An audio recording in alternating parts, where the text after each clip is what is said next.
All right, who's ready for the Dirt Life Show? Woo! Yeah. Sorry for the late start tonight, guys. We really apologize. COVID got one of the computers, man. Took it out. So we're good now, though. We're streaming live on Facebook and YouTube. Woohoo! We beat COVID.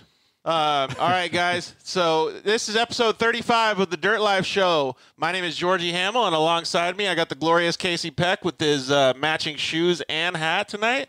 Pretty bitchin', dude. KMC got us dialed in. Yeah, they did. Yeah, they did. Thanks, Ryan. Yeah, so thanks to Ryan. We're going to talk to Ryan in just a little bit here. Hopefully this stream stays healthy tonight and we can keep it going strong for you guys all night. Our featured guest tonight is Chris Hawks from Benchmark Performance. He's a tuner, mechanic, all of the above, man. He grew up racing and, fiddling around with dirt bikes just like all of us, man. And some of the stuff that I can't wait to ask him about is some of the old school dirt bike stuff that he's done, man. Because in the off-road world, he's pretty well known as, he's got championships with different drivers and just a whole bunch of good stuff. But I really want to get into the two-wheel stuff that he's done. Heck yeah. I think it'll be pretty cool. Sounds like a blast. Yeah, and we'll see if he had the staple, the PW50 when he grew up. Yeah, my favorite. Exactly.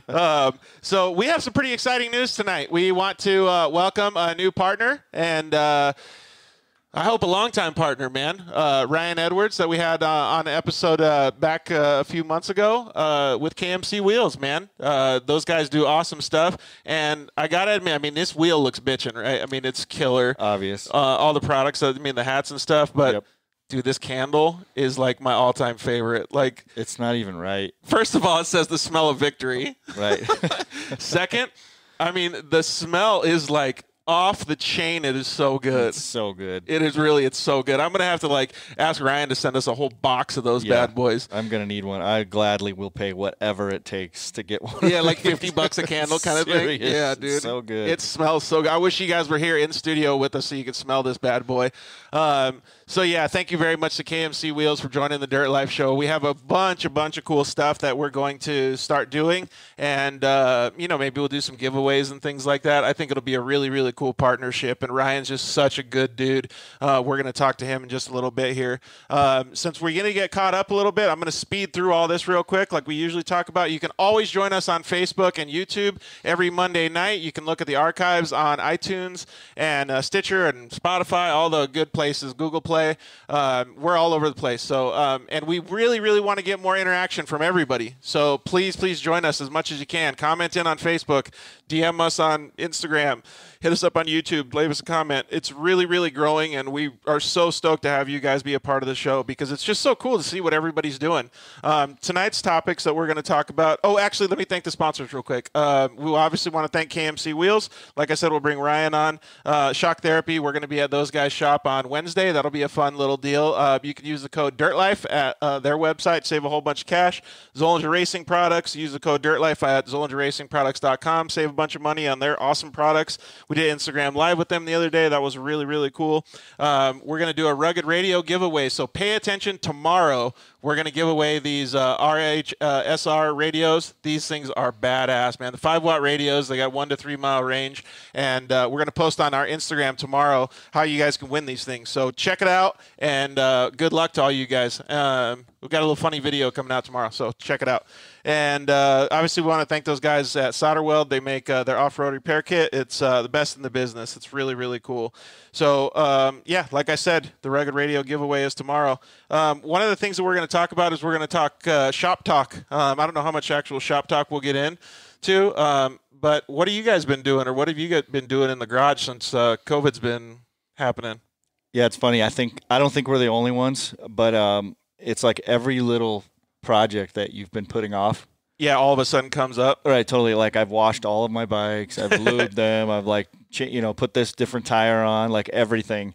So I don't think I'm alone in that statement. All the honeydews that have piled up.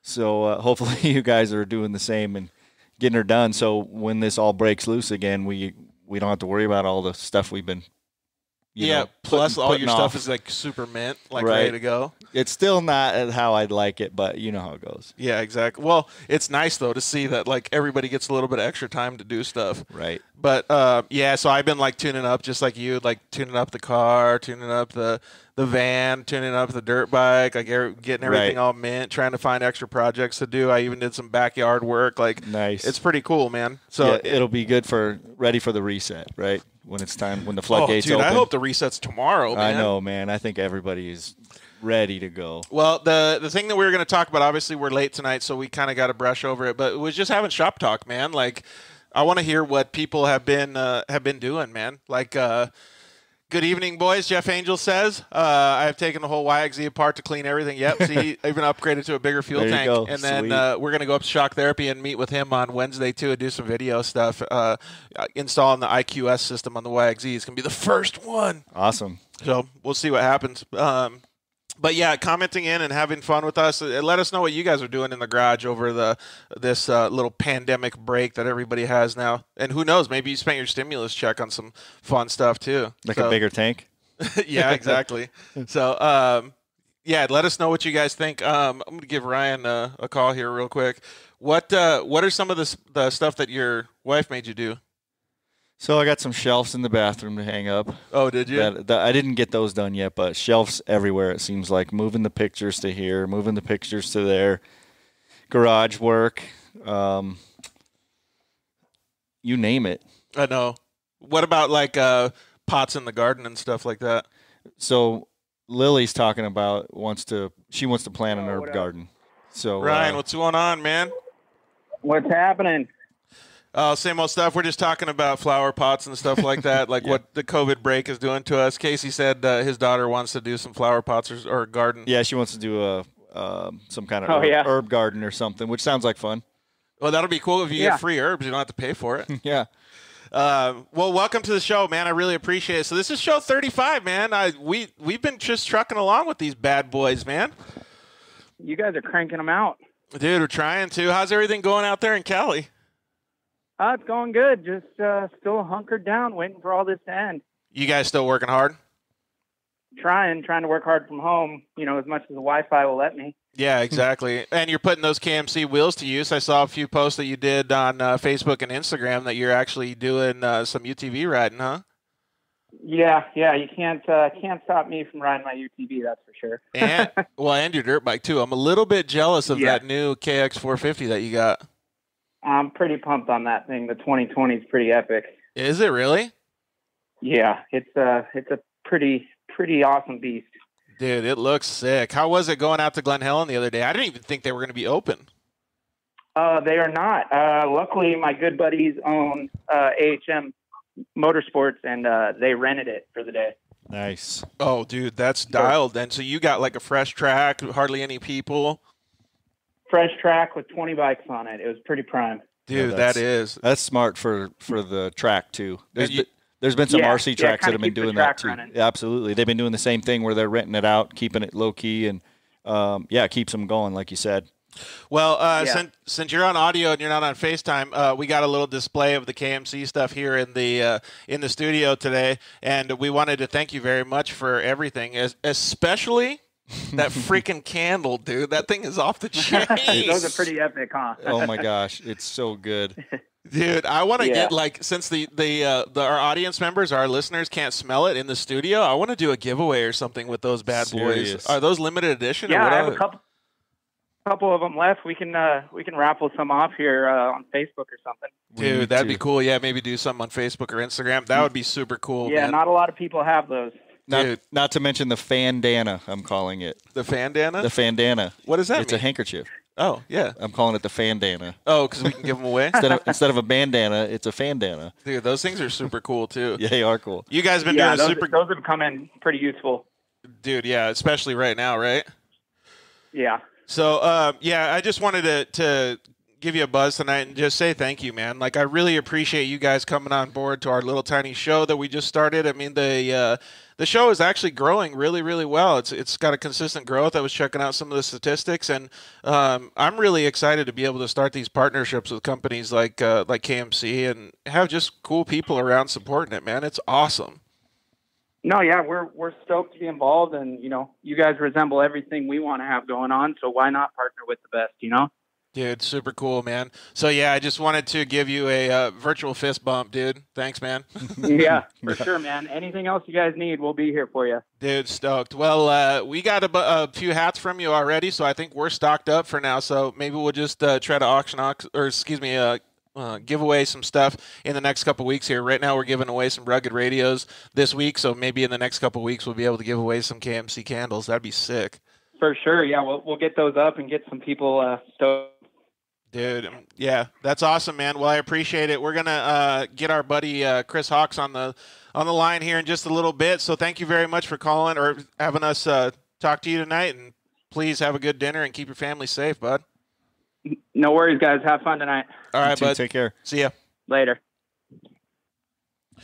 Yeah, and I didn't want to get too far into it with him with the thanking him, but it honestly is really, really cool to see. Just think about what companies are doing right now. Companies are laying people off. Companies are cutting budgets. Companies are not doing as much as they would to market. And KMC's investing in our little show. Like, that is so cool. Pretty cool. And, nice compliment. Yeah, absolutely. And to me, the time investment is more important than anything else because they're taking time away from all this frustration that they have for our little show. Mm-hmm. And they see value in that. That is so cool. And it kind of goes back to what we talked about last week with the return on investment for sponsors, right? Mm-hmm. Absolutely. And so it makes me feel good too. It makes me feel like we're doing something that is worth something. Right. Right. Communicating with people and just having a good time. I think it's bitching, man. I really do. Absolutely. And so thank you to them. And obviously thank you to all the other guys that are keeping on board and doing stuff with us. It's just really, really cool, man. We've got such a good team of sponsors, and we just can't wait to keep growing it and growing the show, especially for everybody that's involved, man. It's just so awesome. So I got my watch party started on Facebook now too, so we can get as many people on here as possible. Let's talk a little bit more about. We got about 10 minutes until our next caller calls in. So let's talk a little bit more about this shop talk that we're going to get into. So me personally, I've gotten the Unicorn Yamaha YXZ like all dialed, right? Like I took apart the front end, I tightened everything, Loctited everything, markered it so you know where the bolts are, like did all the OCD stuff so that's like perfect. Fully pro. The only thing I haven't cleaned that you're probably going to be mad at me is my road bike, my bicycle. So, but it sounds like you did all your stuff, huh? Yeah, they're all spit shined and ready to go. Dang. Well, I'm going to have to get on it. I feel lazy now. We've been doing some a little bit of afternoon and whatever riding as well. I've been trying to get the wife and the girls out, but I can't always get everybody together, it seems like. So, I don't know. Hopefully soon we can get the whole family out cruising the neighborhood, and just hang out. But I'm seeing a lot of that, which is where I was going with that, is a lot of people in my neighborhood that I've never even seen before, didn't even know they had kids, and they're out. It seems like with new bikes, and they're out doing their thing. So I'm happy to see that. Oh, let me ask you a question. So this is like I kind of get off the subject of the shop talk, but so all the kids in California were going to a skate park to like skate and stuff. And the city or whatever filled it full of sand, right? Yeah, because they got all pissed at them. That's insanity. Don't you think that's super dumb? Yeah, it doesn't make sense. I guess I get what they're trying. Well, they're to trying to get everybody to social distance. But if you look at it from 2 points of view, first, I'm pissed about it because I think the kids should be able to do what they want. I mean, if the kids are going to get COVID, it's their fault, right? Or their parents' fault. Like plain and simple. Either you tell your kid yes or no, he can go or not. Right. But don't use the city's power to put sand on it, like to take it down. Like that's not something that you should be able to do, right? Like I feel like that's like, I don't know. I just feel like that's pretty bad news. I know, it's crazy. And if we are starting to come out of this thing, imagine the resources that'll be tied up to, or maybe they'll never uncover that. Well, you know what I mean? Who knows? So check it out. So these mini bike guys went in there and made a motocross track in the sand. Oh, no. Yeah, and they took, like, broomsticks and shovels and, like, dustpans and stuff and made berms and all kinds of stuff. So they went in there, and the news got it, and the news made a like a popular viral post about it that's saying how cool it was instead of being like bad. That's cool. So there is some nice positive twist. coming out of it. Sure. It's a nice twist. Can you imagine a skate park with sand that you could ride your mini bike? That'd be sweet. No, it sounds like our other dream that we'll never see to fruition, which is golf course. Oh, riding a dirt bike on the golf course? Yeah, and I appreciate golf. I actually really like it, so I wouldn't do that. But when we were growing up, we always thought, look at all the cool rhythm sections and doubles and sand pits. Yeah, totally. Just all kind, and plus it just looks so prime. These guys perfect. keep it so mint. But yeah, so going back, like I think all of this stuff is just, there's two ways to look at everything. You know what I mean? Like you can sit on the couch and get fat, like the quarantine 15, like everybody's talking about, putting on all kinds of weight, or you can go out in the garage. You can mint stuff out. You can do all your favorite things and just have a good time with it. I think it's pretty important that everybody, well, not only enjoys themselves, but has a good outlook on all the stuff that's happening right now. I mean, it's a hard thing to deal with, and I hope that people are making the most out of it. I've seen a bunch of people actually redoing their YXZs, like painting it and doing all kinds of fun stuff. So I think that's really cool, man. I think doing all that and utilizing your time is like one of the best things to do. Yeah, you know what has been positive is to some of these we'll call them disposable income things. I mean, luckily some people still have that, but it sounds like those little niches have, because people want to be busy, they're just buying all kinds of stuff. Remember we talked about with Adam Drake just on this Saturday, weekend, when we did Instagram Live. And he was saying how people are buying engines, getting ready for next year. So. And then, like Jeff said, with the taking care of getting the car all apart and a new fuel tank, I think that's like happening a lot. So maybe there's a silver lining in the economy in this thing. But I mean, well, at some point it's gonna fall on its face. But I agree that right now it's pretty cool to keep people at least motivated. You know what I mean? Right. And I know there's a lot of people in transition and all that stuff too. But Jeff just commented into and said that so. He's doing all the stuff to the YXZ, right?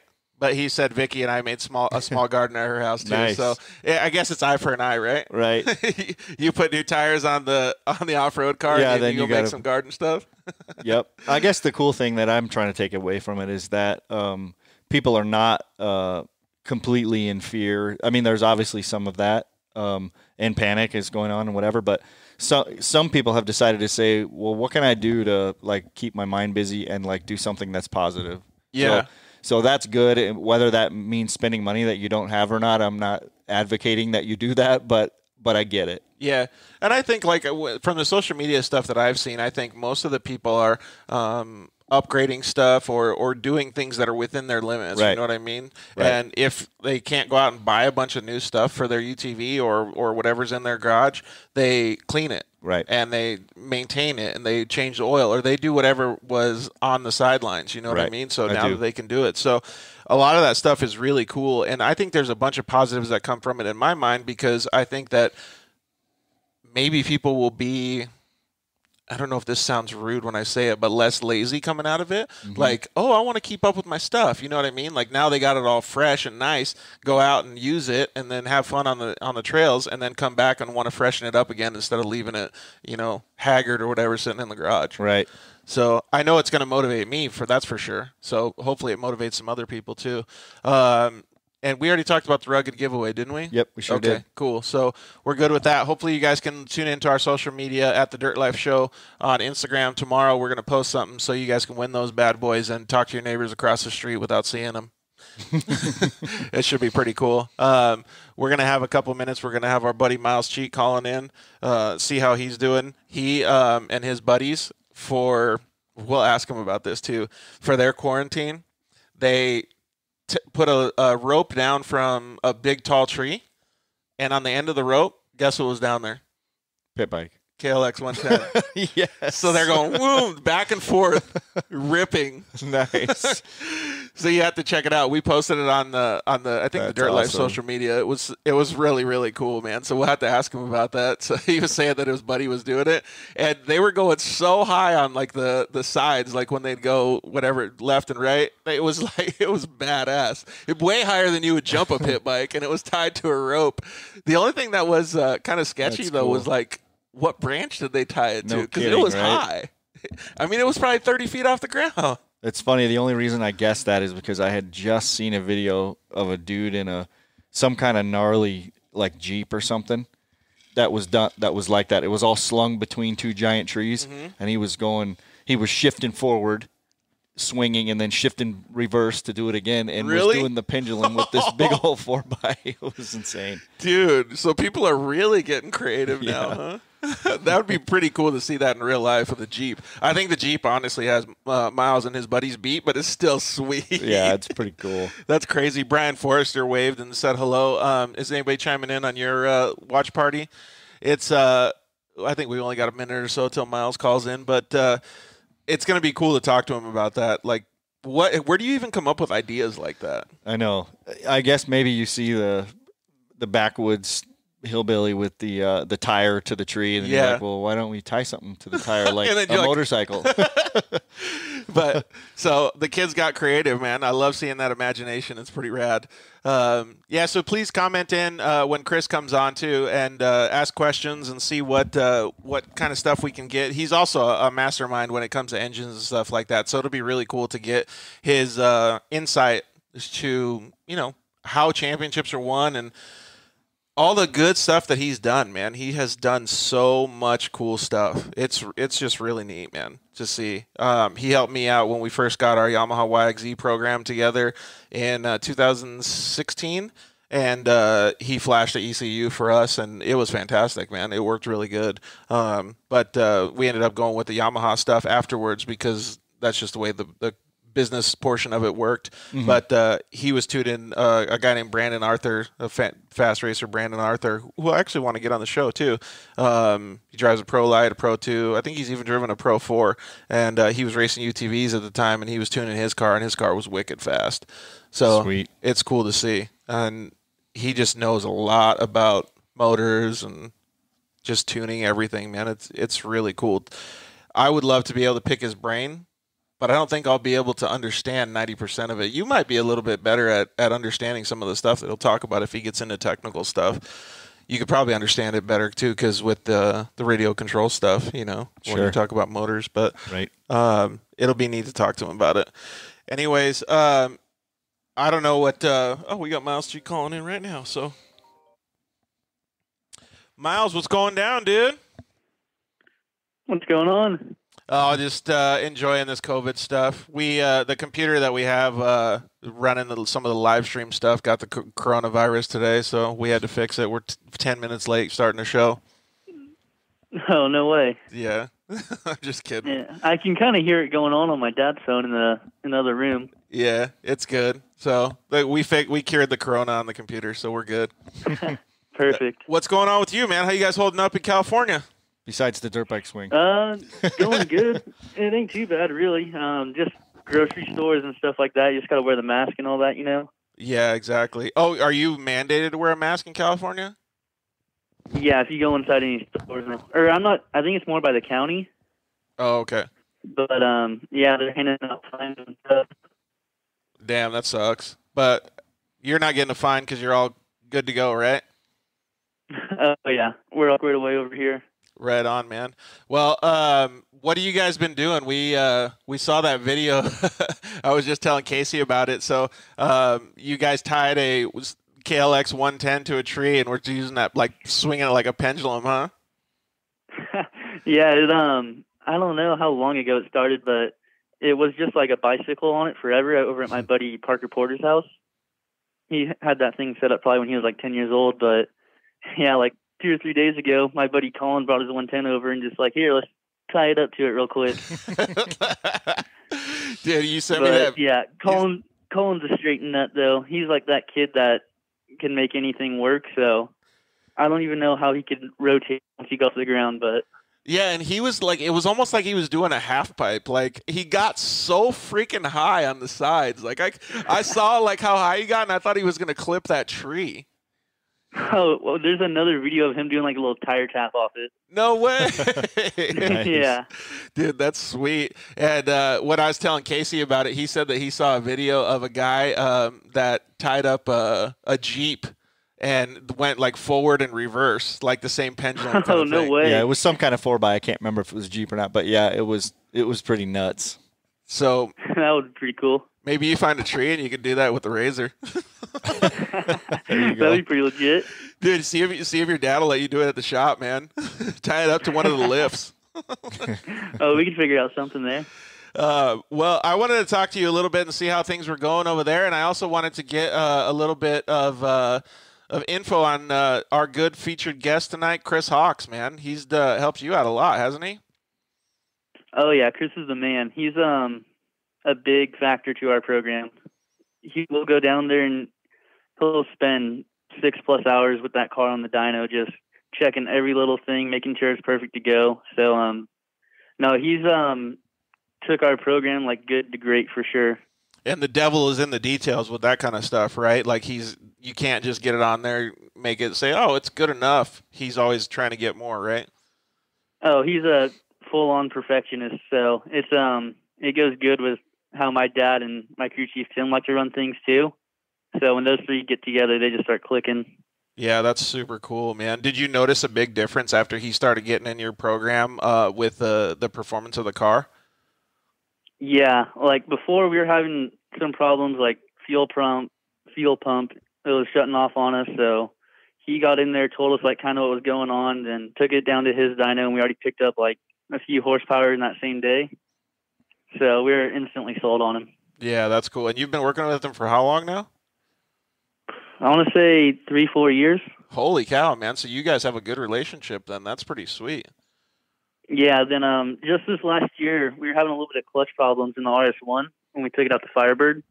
And he came over, gave us, he pretty much pointed us like in the perfect direction to go. We threw the different weights in there, and I led practically the whole race, gave it up with 2 laps to go, but that was just first time in the car, so yeah, well, that's a couple bugs to work out of it. That's pretty strong to come out with a brand new car like that good, you know what I mean? So it just goes to show obviously how much expertise and knowledge he has. Has he told you any funny stories or any like stuff that you can remember in the past that you really were into? Oh, because dude, I want to ask him some questions about like dirt bike stuff. Oh, I just saw that the other day, something that you posted that he was working with all the Honda guys and stuff. Yeah, that's what I want to get into. So like dude. That was kind of new for me too when I saw you post that. I didn't know that he was involved with all that stuff. Dude, yeah, so that's like, it got me really fired up. Like, I was like, hell yeah, I want to like see what he's got going. And I read a little bit of that post that he sent me. He sent me a picture, and on the bottom it said like the dirt bike was like a test dirt bike or something, and it was worth like $500,000 or something. Jeez. Like insane. Oh my gosh. Yeah, so I want to ask him about that and see what the deal is. All right, well, I appreciate you calling in, man. Do you guys have any plans to make any more good quarantine food since you're going to be your chef self?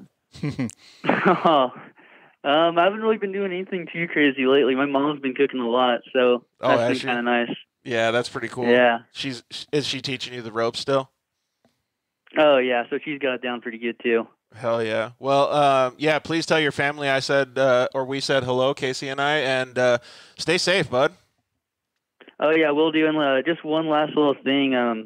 Me and 4-Wheel Parts just teamed up, so we'll be working together for this year. Oh wow! And, hopefully for a few more. Did you sell them on your cooking? Is that what it was? Yeah. I hope so. The return on the investment is tacos. Yeah, nice. Well, hey, so before we hang up, then I'm glad that you mentioned that. So 4-Wheel Parts is going to be a part of your program. What was the? So we were talking about it last week, and we're talking about return on investment for sponsors, right? So it's hard for people to get new sponsors unless you're doing something good and they're really interested, and you're not racing right now, so it might be harder for you to give it back to the sponsors that you have. Bringing on a new sponsor is pretty gnarly. Like, can you give us a little bit of insight as to how that worked out for you? If you don't want to get into any of the small detailed stuff, you don't have to, but maybe a little bit. Yeah, it's just relations. I've known a couple of the guys over there for a few years now, and just built that relationship with them up for a while now. So just start out kind of as friends with the guys. Don't always push just like, hey, like, what can you do for me? But just hang out with the guys, like see if they want to go get some tacos or something instead of just talk about racing all the time, you know? Yeah, exactly. Because they are people, and man, they have a lot to work on too. Like, it's just not all one racer's program. Yeah, and don't want to say it's kind of like a job for them because they obviously love what they do too, but I'm sure they like to talk about other stuff also, so. Yeah, exactly. Definitely. Good point. So just try to build relationships with them, I guess. That makes a really good point. And then just post like pendulum mini bike swings and tag them online. Totally. Exactly. All right. Well, always got to have the content. That's awesome, man. I'm really pumped for you. 4 Wheel Parts is a fantastic company, and I'm glad that you're going to be a part of their team. They've got some really awesome drivers over there, and it's going to be cool to see you join them. Oh, yeah. I'm so excited to be joining their family. Well, congratulations on that, bud. I'm glad that you were able to tell us here and announce it. So, like I said, stay safe and eat some good food with your mom. Tell the family we said hello. How about some quick cooking Will videos? do. You guys stay safe as well. Yeah, why don't you hook us up with some quick cooking videos? That'd be pretty cool. In this downtime. I know you can whip up something awesome. All right. I'll send over a few recipes. Perfect. Your return on the investment for the Dirt Life show. Yeah, there you go. Exactly. Quick little 5-minute sped up or 2-minute whatever sped tutorial. up. Yeah, sped up version of how the great taco comes to life. Perfect. Thanks so much, Miles. I appreciate it, man. Like I said, stay safe and tell the family hello. Of course. All right, bud. See you. Bye. So I had John Smith say what's up. John Smith is an old racing buddy from the RC days, and he's also quite the badass, if I can say. Yeah, that's I'll just awesome. say that. And then remember John Rogers? John Rogers says hey too. Right on. And I got Dusty Tierra saying what's up too. So what's up, Dusty? Both great guys. All right. Well, let's without further ado, let's go to a commercial break, and we will come back with our featured guest, Chris Hawks. We'll see you guys in a second. Zollinger Racing builds the best aftermarket products available. Products for your UTV or snowmobile, including billet radius rods, billet tie rods, billet steering knuckles, billet steering racks, alternator kits, and much more. All manufactured in the United States in-house at their headquarters in Nibley, Utah. Travis Zollinger and his team test in some of the most brutal conditions, racing in places like the Best in the Desert Mint 400, Ultra 4 King of the Hammers, UTV World Championships, and many more. Visit ZollingerRacingProducts.com and use the code DIRTLIFE to get 10% off your next purchase, and join us on social media at Zollinger Racing Products to see our products in action.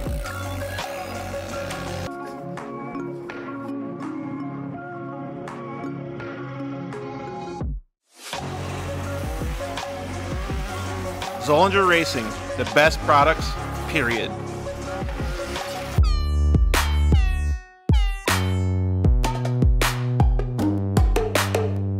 Hello, I'm Justin, the founder of Shock Therapy.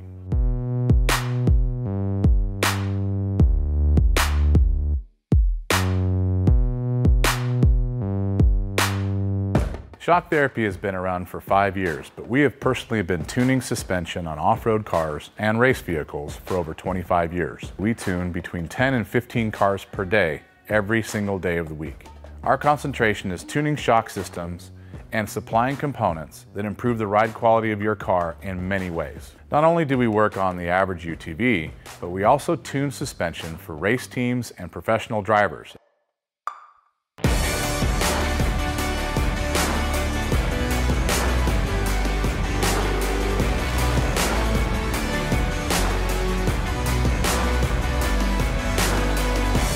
We currently tune for over 87 race teams in Best in the Desert and SCORE. Our clients and race teams rely on our suspension components to allow them to win races and keep them safe. Suspension is a moving target. We are always trying to hit that target with every customer that we work with. Each customer's needs can be different, and we tune our kits accordingly.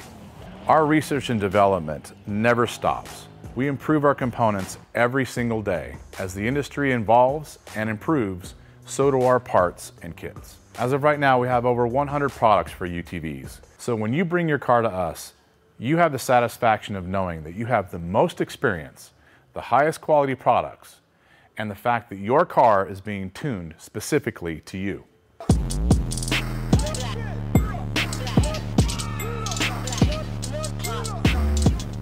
Yeah, finally, we got Lance from Solderweld in the studio. Thanks for coming down, bud. Hey, why don't we just record a commercial now? Yeah, why not? So good to be here, man. It's been a lot. I've been trying to get down here forever, and I wanted to talk about the off-road kit. Dude, I love those things. I got it in my pack. Yeah, we're running hundreds of vehicles now running them, whether it's a UTV or some guy's got it in a backpack on his motocross. He's got everything he needs to make a fix right there on the fly, out on the trail, or in the desert, whatever it is. Well, since I've already used one, I kind of know what to use it for, but explain what it does. All right, so let's pull one out real quick. You've got your aluminum rods. Remember, they're rods, right? So, light torch, small torch. You can throw it in there or throw it on the rig with your flux. It decontaminates and cleans like, let's say, a radiator. You get a random rock chip runs through as you're racing. You get a rock chip in a radiator. You got to fix it right there or you're out of the race. You can patch it up. It's all good to go. Yep, just like welding.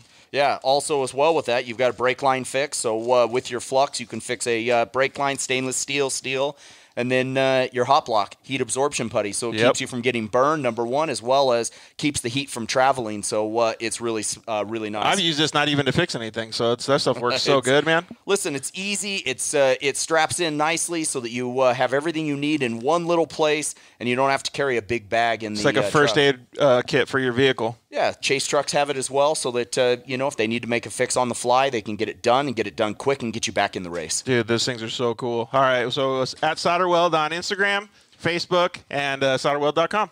Awesome. All right, thanks, bud. Appreciate it.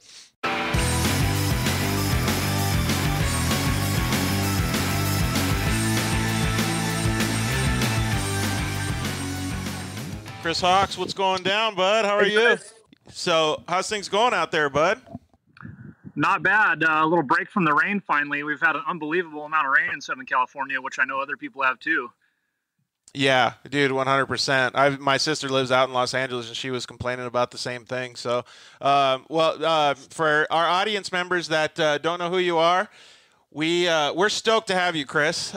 Chris Hawks is the owner of Benchmark Performance. He has been in the motorsports industry for a long, long time.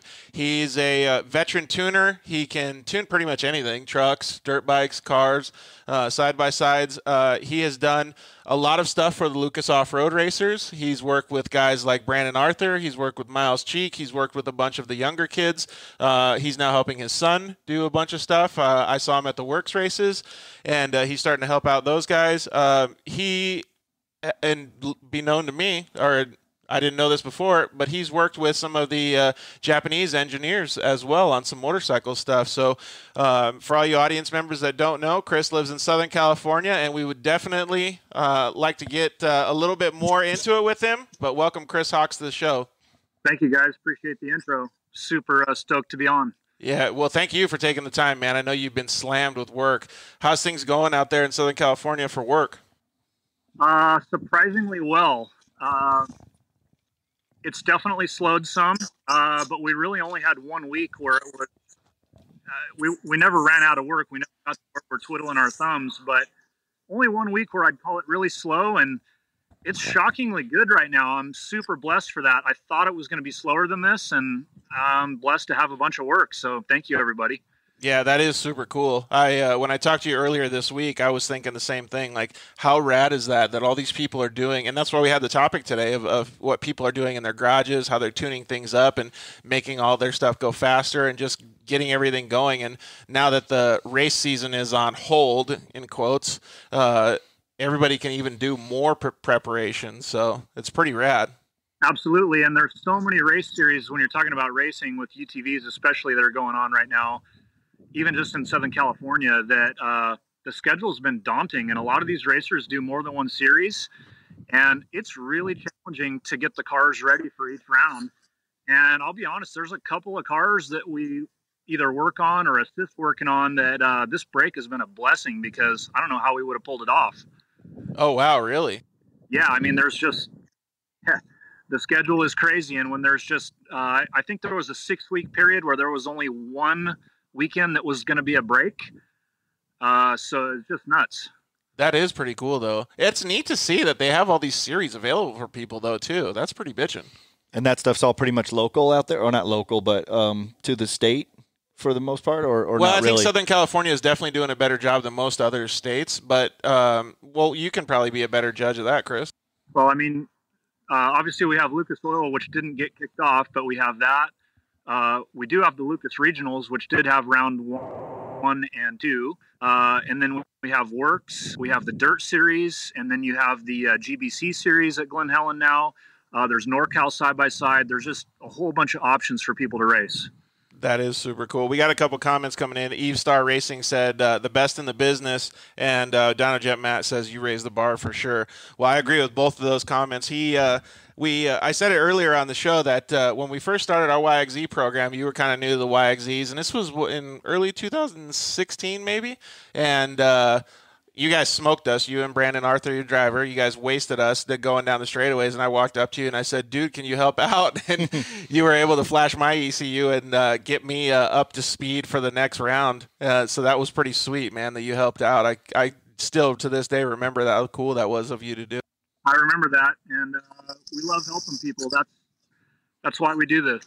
Yeah, it's cool. Well, let's get a little bit into your backstory then, so we can understand who you really are and why you like helping people so much. So did you grow up racing or riding, like your dad, your mom?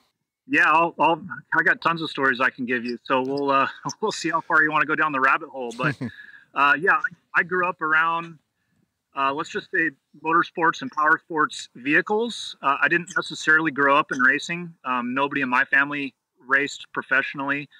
But my grandfather on my mom's side, he was let's just call him a gearhead. He actually was an engineer at like Garrett Allied Signal. He made pneumatic valves for the space program in the 60s. Wow. But he was into buggies, boats, motorcycles, Jeeps, you name it. And so he was a full-on outdoors off-road guy. My mom grew up doing that stuff. Obviously, growing up in his family, my mom water ski raced, went to the desert, all that. And then my dad, he's always been into cars and motorcycles and all that too. In fact, my first, well, he's not here to get it totally correct, but at 18 months old, I was riding on the tank of his 71 Kawasaki F7, holding onto the handlebars in the dunes at Buttercup. At 8 months? Holy smokes, man. Awesome. Yeah. 18 months. Yep. So, 18 months. I had exposure to off-road and motorsport stuff early on. And so we had three-wheelers. 74 Honda MR50 was my first dirt bike. That was a air-cooled 3-speed manual clutch, 2-stroke. Sweet. And then it just grew from there. But let's see. I'll tell you a little bit about. I know you're going to ask about Honda later on, and so we'll probably have a lot of good stories there. But well, before we get into that, like, because I like to understand the person that you are now. I know you're a hard worker, right? So, like, I like to reverse engineer that sometimes with the people that we have on the show. Did your dad or whoever got you that dirt bike, I think you said it was a 74 Honda 80, is that what he said? MR50, that's what it was. It was one of those things where if you can kick it and work on it, you can ride it kind of thing, or like maintain it? Like, did he start teaching it early? So my dad's always worked on stuff himself. My dad's mechanically inclined. He's never worked on anything for a living, but he's super mechanically inclined, and he definitely taught me a lot. But he really didn't dangle it as like a reward where I needed to work on it. I just always had the desire. I mean, he'll tell stories of we had like a Simple Simon, and which is a little electronic game that people remember from the 80s. And I took it apart. And if I had an alarm clock, I took it apart. We had these little, they were called Stompers, again in the early 80s, these little battery-powered trucks with the foam tires and all that. I took them apart. So I probably drove him nuts because I took everything apart, and early on I couldn't put much of it back together. But I just kind of always was drawn to the mechanical side of it. Of course, I love driving them and racing and all that too, but I like the actual working on them in the mechanical aspect as much as anything. Yeah, and I think that really resonates with both Casey and I because we like doing the same thing. Neither of us are on a level like you are, but it started out like that, and that's the reason I asked that question because we were pretty much, well, I don't want to say forced because our dads did get us the dirt bikes and we wanted to ride them, but we were forced to work on everything ourselves and just had a good time just like you did, and that's if people don't understand, like, you can look back on it now and know wholeheartedly how much that taught you for the rest of your life. You know what I mean? So that's one of the reasons that we actually started the Dirt Life Show was because we want to know all the people in the industry, right? That she can understand their stories just like we're doing with you tonight. And a lot of that stuff starts really at that young age. Yep, absolutely. A lot of great memories learning and doing that stuff. And not everybody has the natural mechanical aptitude to pick the stuff up. Everybody has different gifts. Yep. This happens to be my, but for anybody who's scared of the stuff, don't be. I mean, just get your hands dirty and you learn from making mistakes. You were talking on my intro about some of the people I've worked with, and I was just going to say, I'm blessed to work with all these great drivers and appreciate being able to be involved in the I guess the credit, but man, I think a lot more goes to the rest of the program than my little piece. So anyway, again, my point is just if people are interested in mechanical stuff, just get in there and get started. Yeah, exactly. Well, and don't, give yourself a pat on the back too, because there's a lot of tuners out there, right? And these drivers don't have to pick you, but they do because of what you do, and you're very good at it. So give yourselves a little kudos for that. And, we got a couple comments too here that Kendall Scheidecker said, Chris is absolutely the best. He's helped out his program tremendously. So, all of those little things, I mean, Kendall might not be at the level of Brandon Arthur, but he's a fantastic driver. He's done stuff in the circle track industry, and he trusts you to work on his car. So, make sure you're being a little humble, but make sure you know your value too, man. You're still kicking ass. I appreciate it very much, guys. I apologize on the camera. I'm outside and it's a little chilly. Yeah, no worries. Well, you're going to be there for a little bit. You need to get another jacket. Yeah. I'm good. Let's do this. So, Chris, I appreciate the advice to the youngins or anybody who's not really jumped into that. We'll call it the realm of mechanics. But the only thing I'll add, and I would bet there's a story that you could come up with of don't leave your dad's tools out in the rain. Because this guy did that before, and you only have to do it once, and then you respect the tools, and you hope you pass that down to who you're helping with the tools. Yeah, exactly. Oh yeah, I'm going through that myself. My son is 11, and mechanical things may not be his gift. He's a good driver and good at all kinds of other stuff. He's good at music and things that I'm not good at. He's good at sports. I'm not good at that. But he's definitely good at figuring out how to leave the tools out. Nice. Just don't leave them in the rain. We got a comment from Todd McGill that said Chris was porting and polishing his Banshee motor when he was 16 years old. Sounds like a pretty cool story. Yeah, I was actually trying to find a photo to send you for the intro to the show. My high school experience is probably key to my story, and we'll talk about that. But yeah, somewhere there's a picture of me with a Banshee cylinder on the bench with a air-powered die grinder hogging the intake ports out. And yep, he's right. I ported my own Banshee cylinders. Right on. Did you really, like, being 16, did you understand what edges and like where to actually port it and what to push through, or did you just go for it?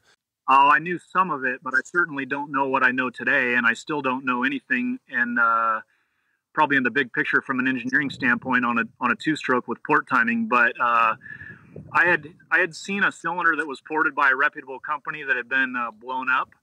And so I got some clues from that, and it's hard to recollect, your exact level of knowledge from then. I certainly didn't know it all, but I wasn't scared to try it. Yeah, that's good. Like you just said, like, don't be scared to get in there and do it. So, Caden Danbury says, Chris has taught us so much. You're lucky to have him part of your program. He's lucky to have him on his program. And Eve Star Racing also said he keeps my program running strong. He's a big part of our team. So those are people that I didn't actually know that you helped out, but I've seen you helping some very big teams, and I always see you super, super busy at the races. Did when you were like 16 and you were going into this, did you understand how much I don't know if work is the right word, but how many people you were going to touch and how busy you would be doing this stuff when you were younger? No, I had no idea. And honestly, I didn't know or even really dream about having a business like this. My dream was to work for Honda.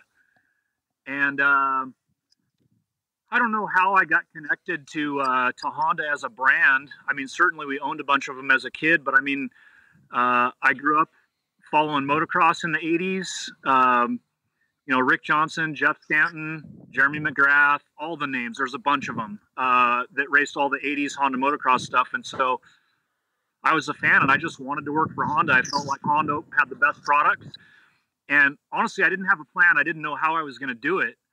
But my high school thing that your person that typed in, Todd McGill, is part of the way that it happened. And can I tell you a little bit about that? Yeah, please do. And before you jump into that, though, for the audience members that don't know, maybe some of them are younger, Honda back in the 80s and 90s was like not just a little bit better. They were like miles better than all of the other brands. Like if you ever wanted to be a part of any racing program in those decades, you always wanted to ride red. That was the only thing that you wanted. Like every single person wanted that. And almost 9 out of 10 championships came from Honda in the dirt bike racing world. So it was like the Chicago Bulls dynasty. Yeah, exactly. Same idea. Same kind of thing. So 100% agree. When Chris says that he wanted to be a part of Honda, I don't see there was there any bigger dream, man. Yeah. That's awesome. So yeah, let's dig into it. So I'm not actually going to go to Honda yet. I know you're holding me off a bit on that. So there's an intermediate story to get to Honda. Sweet. So it goes back to the high school thing. So I live in Ramona, California, a little Southern California town in the foothills of San Diego. And I was fortunate to have a high school here that had an unbelievable automotive program.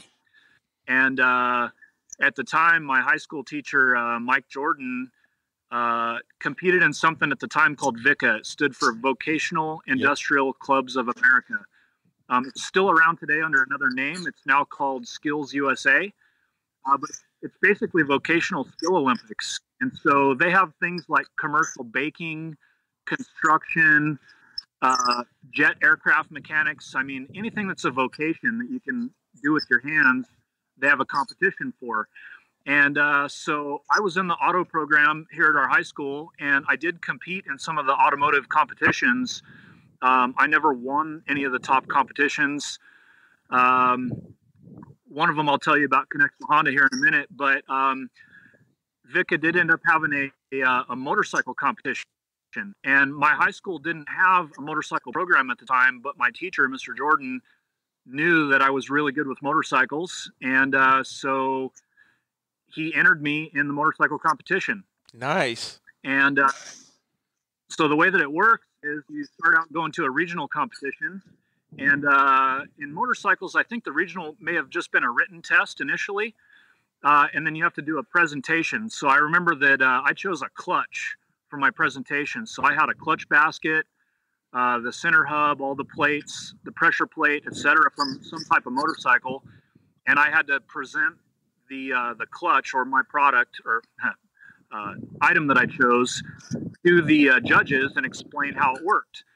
And so the winners of each level of competition move on to the next level. So I made it to the state level. I forget what year. I think a junior. I made it to the state level. Dang. And I think I might have medaled, but I didn't win that year. And so my senior year, I just kind of took a break from competing, and I did some other competitions, but I took a break from VICA. And so I graduated high school, and I was working at a local automotive repair shop as like a smog technician, just working on cars. And my high school auto shop teacher showed up one day again, and my wife's bringing me a blanket. She must see me shivering. Nice. Thanks, babe. That's pretty cool. Yeah.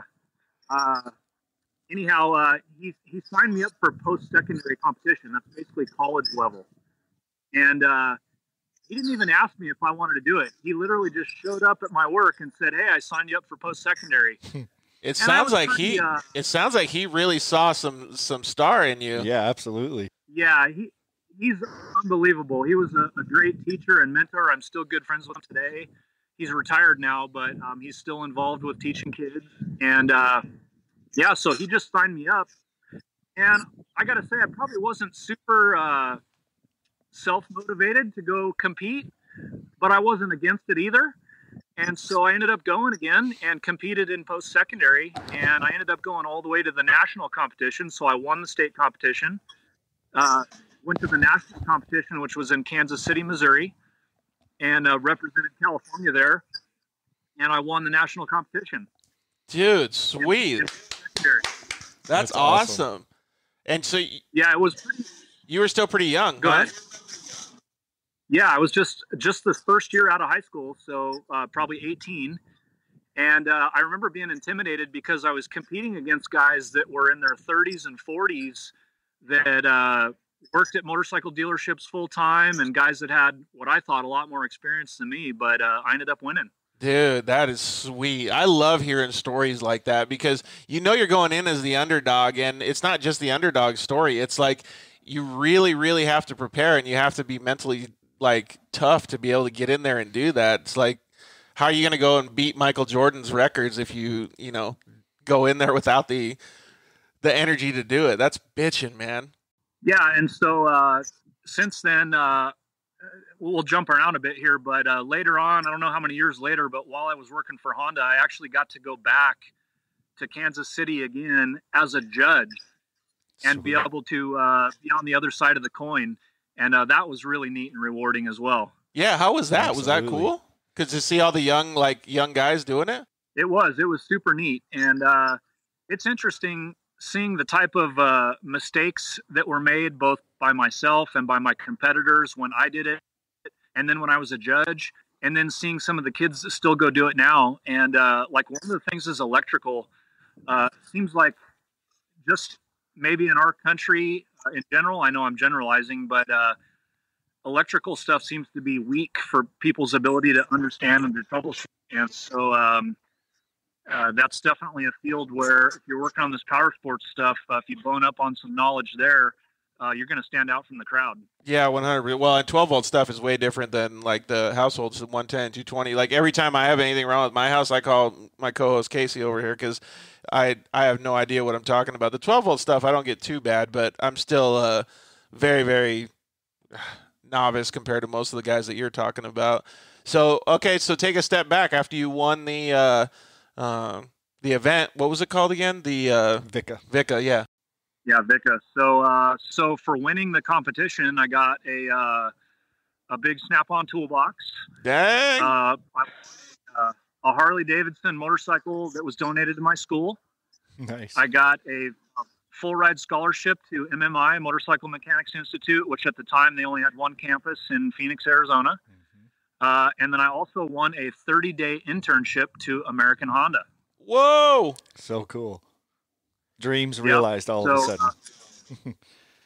Yeah, so that was amazing. And so I won the competition, came home, and I don't remember the exact time frame, but pretty fast. I packed up. My mom and dad moved me to Phoenix, got a little studio apartment, and started at MMI. And then even at MMI, got to do some pretty neat deal where instead of taking the whole program, because of where I'd come from and how I got there, they let me take a test, and I basically tested out of the first 6 months of the school. Oh, dude, that's perfect. Nice. So if you don't mind, I'd like to mention something real quick. The way that it all transpired, right? Like, first of all, you got to give back to your school. So your teacher saw something special in you and enrolled you into doing this thing that you would have never done by yourself. It's funny how fate twists like sometimes like this, right?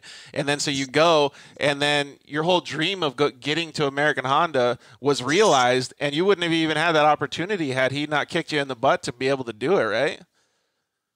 Yeah, that's exactly right. He was a huge part of my success. Dude, that is super cool. And I'm sure he didn't even know if you were going to win or anything either. He just saw something in you that was like, okay, I got to drive this kid at the time to be able to go and do it. So, man, that is super, super cool. And I can relate to you with the school stuff. I hate school. Like, I cannot stand it, right? But I was able to do something very similar when I started doing the computer stuff because of my mechanical knowledge as well. So it was really neat to be able to have those opportunities, because when you have an opportunity to skip ahead in school, it's like a freaking paycheck of time. It's like, sweet, I don't have to worry about any of that stuff. Exactly, no doubt. Yep, absolutely. So I went to MMI, tested out of the first 6 months of the program, and initially I had a job there working at a car wash place. I was a lube tech, so I was the guy putting oil in the cars. Nice. And then went to school on the night program. And then while I was working at this place called Car Wash Plex, a guy came in with I forget what it is, maybe a Mitsubishi 3000 GT or some kind of a nicer car at the time. This is in like 1994. And he had a CBR 900 shirt on, I noticed. And I made a comment to him about his shirt wearing. And it turned out he was one of the general managers from a local motorcycle dealership. And I mentioned to him that I had applied for a job there and never heard back. And he told me, well, come in and turn in another job application. And guess what? I ended up getting a job at the dealer there in Phoenix. And so then I worked at a motorcycle shop while I went to MMI. Oh, nice. That's two huge goals realized, right? Getting closer. Yeah. I can feel it. Yep. Yeah. And then so like when I worked at the motorcycle dealership, I was just a lot boy at first. So, I pushed motorcycles, polished them with a rag to keep them clean, all that kind of stuff. That dealership was building bikes in one of the bays out of the crates. And I remember that the tech that would do it, he was getting paid by the bike, and he would just scatter the bolts out of the metal crates at the time everywhere. And I'd pick them up off the floor and just whatever they wanted me to do. But I ended up being a service writer there over the time that I was there while I was going to school. And that was a great experience too, dealing with customers and hearing, everybody communicates different. So hearing how somebody describes an issue or a concern, and just having to learn to communicate with them. Yeah, that was probably a big deal too. Like, and some of that is like, you can have like, I don't know, a genius in mechanical engineering, right? But he can't speak a normal language to a normal human being, right? And it's the hardest part with racers too. Yeah, and that's what I was trying to get to. Like, I was figuring out how to say it, but like racers aren't always the easiest to communicate with. Like, I don't know, it's just not going fast. Right, you know, it doesn't turn. Yeah. And so is it understeer, oversteer? I don't know. It just doesn't turn. Right. Yeah. So it's that's a very, very valuable thing to learn, and especially in a dealership environment, because you have everybody under the sun coming in. Mm-hmm. Yep. And then don't have a relationship to him, but just to like drop a name, Destry Abbott worked at the same dealer way back when, and he's obviously huge in off-road motorcycle racing. Yep. Yeah, we used to get waxed by Destry all the time. Yeah, so we were quite a few years behind Destry when we were growing up and stuff. But Destry was always one of the pros that we looked up to because he's an Arizona guy too. Yep, exactly. So went through the MMI program, and then I took the they called it Hontech, but basically at the end of the school you can have some electives you can take. So I'd signed up for some Honda specific training. And I also signed up for it was called Yamaha Pro, and it was Yamaha specific training. Oh, that's cool. And I was almost done with the Honda portion of the program, hadn't done the Yamaha yet, and was contacted by a representative at American Honda saying that some things had changed at the company, some people had moved around, and they basically wanted me to come right away. And so I had to decide if I was going to finish the Yamaha program at MMI or just go to Honda that they wanted me to come. And I ended up deciding to skip the Yamaha program and went straight to Honda. Wow, that was probably a pretty tough decision at the time, though, huh? It was, because it was only a 30-day internship, which was an unbelievable opportunity, but it was no job guarantee. Mm-hmm. And, I still didn't know what all went on at Honda or what I'd be doing there in my internship. I really had no clue. but I just felt like I couldn't say no to them when they asked me to come soon. So I went ahead and went, and sort of like moving to Phoenix, packed up and moved to Torrance, California. Excuse me. And started my internship. And so at American Honda, they have it's called a service shop. And basically there's all different branches of the company that have their own sort of fleet of motorcycles. So like you've got the press department, which is obvious. So they've got all their magazine test bikes, advertising, which has got all the vehicles they use for photo shoots and brochures, things like that. Even the legal department has vehicles. There's all these different groups that have vehicles. And so the service shop is like an internal motorcycle shop that services all the different branches of the company. And so it turned out I was going to be a technician in that shop. So that means you get to see everything that comes through? Yeah, that's correct.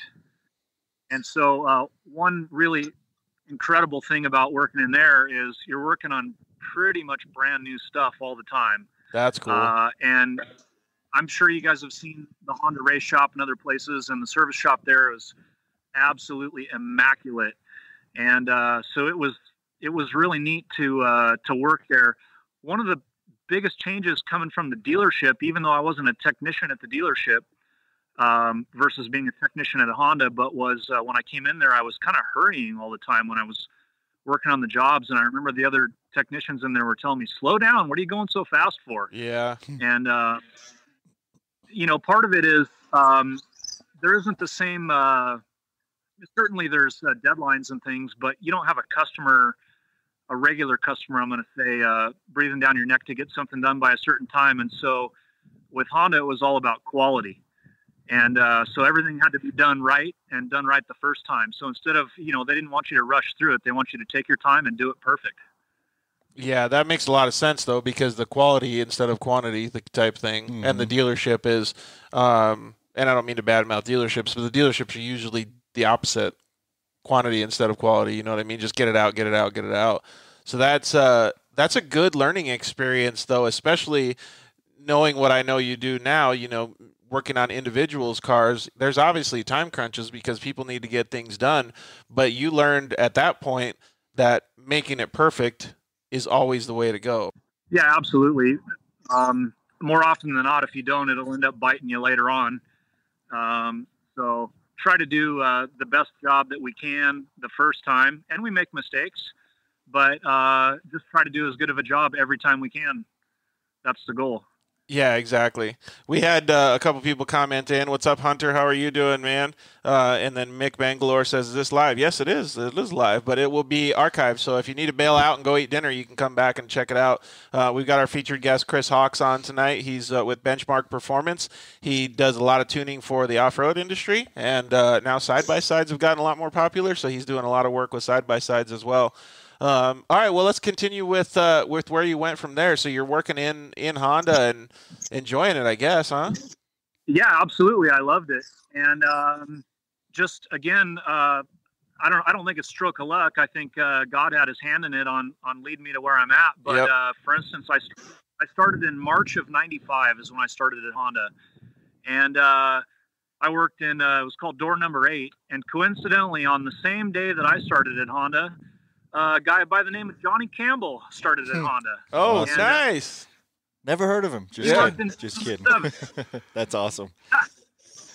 So Johnny worked in door number 7 and same building as me, but he was there for the off-road race program under Bruce Ogilvie. And so I met Johnny that first week I was there, and he and I are real similar in age. So we immediately hit it off and became friends. And since I was interested in racing, I was always going over into their shop and bugging them and visiting and seeing what they're doing. And wasn't long, and Bruce pulled me into their program. Now, it was never a part of my actual job. This is all extracurricular that I did with racing with them. But did a bunch of Baja and Nevada desert racing with Bruce and Johnny and a bunch of other guys.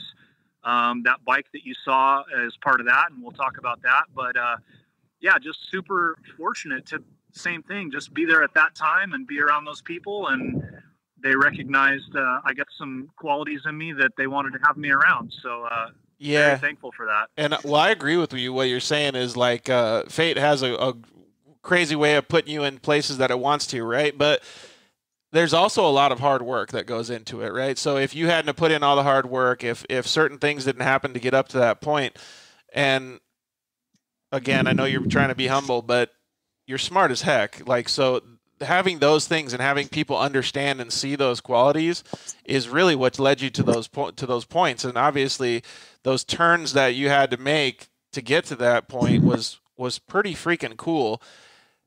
I always tell everybody, because they always ask, how do you get to the point where you get sponsors? How do you get to racing and stuff like that? The thing that you have to do the most is put yourself in a position to do it. And then you have to do it and execute on top of it. If you don't do those types of things, then you'll never, ever see it.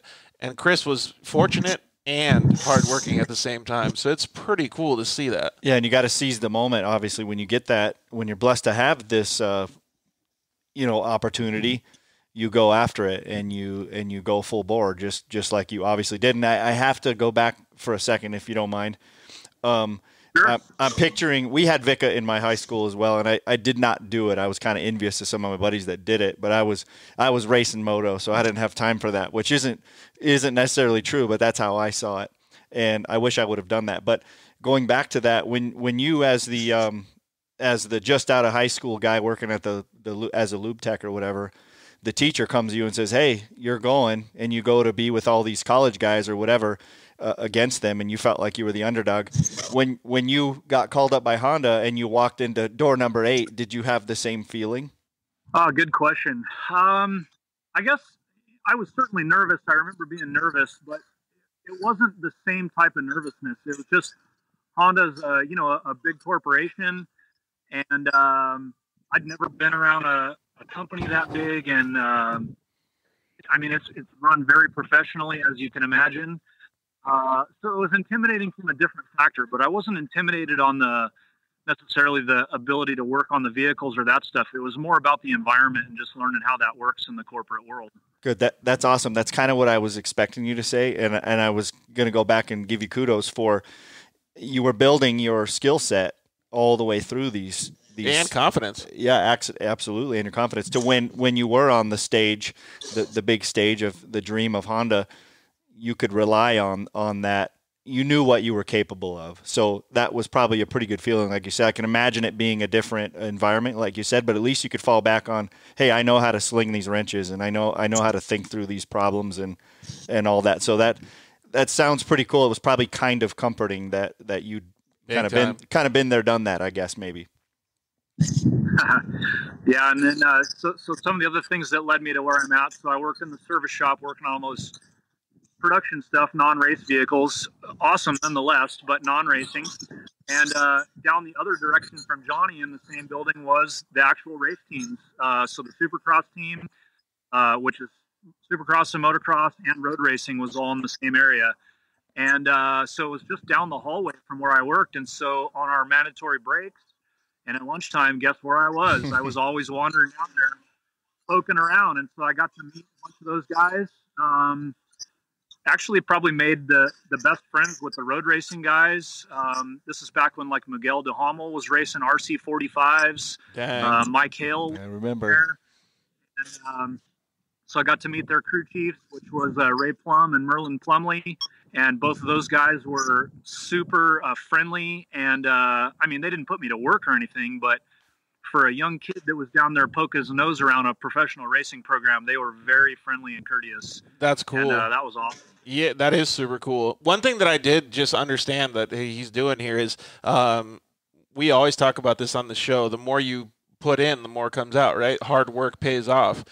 He's doing all this extracurricular stuff for free. Like, he's not working. He gets to go into the motocross shop or the street bike racing shop, the road racing shop, on his own time. You know what I mean? He's lucky that they let him in, first of all, right, which is cool. But that's not his job. Right. That's like, the passion coming out. Yeah, what that is. That's I'm sure. Sweet.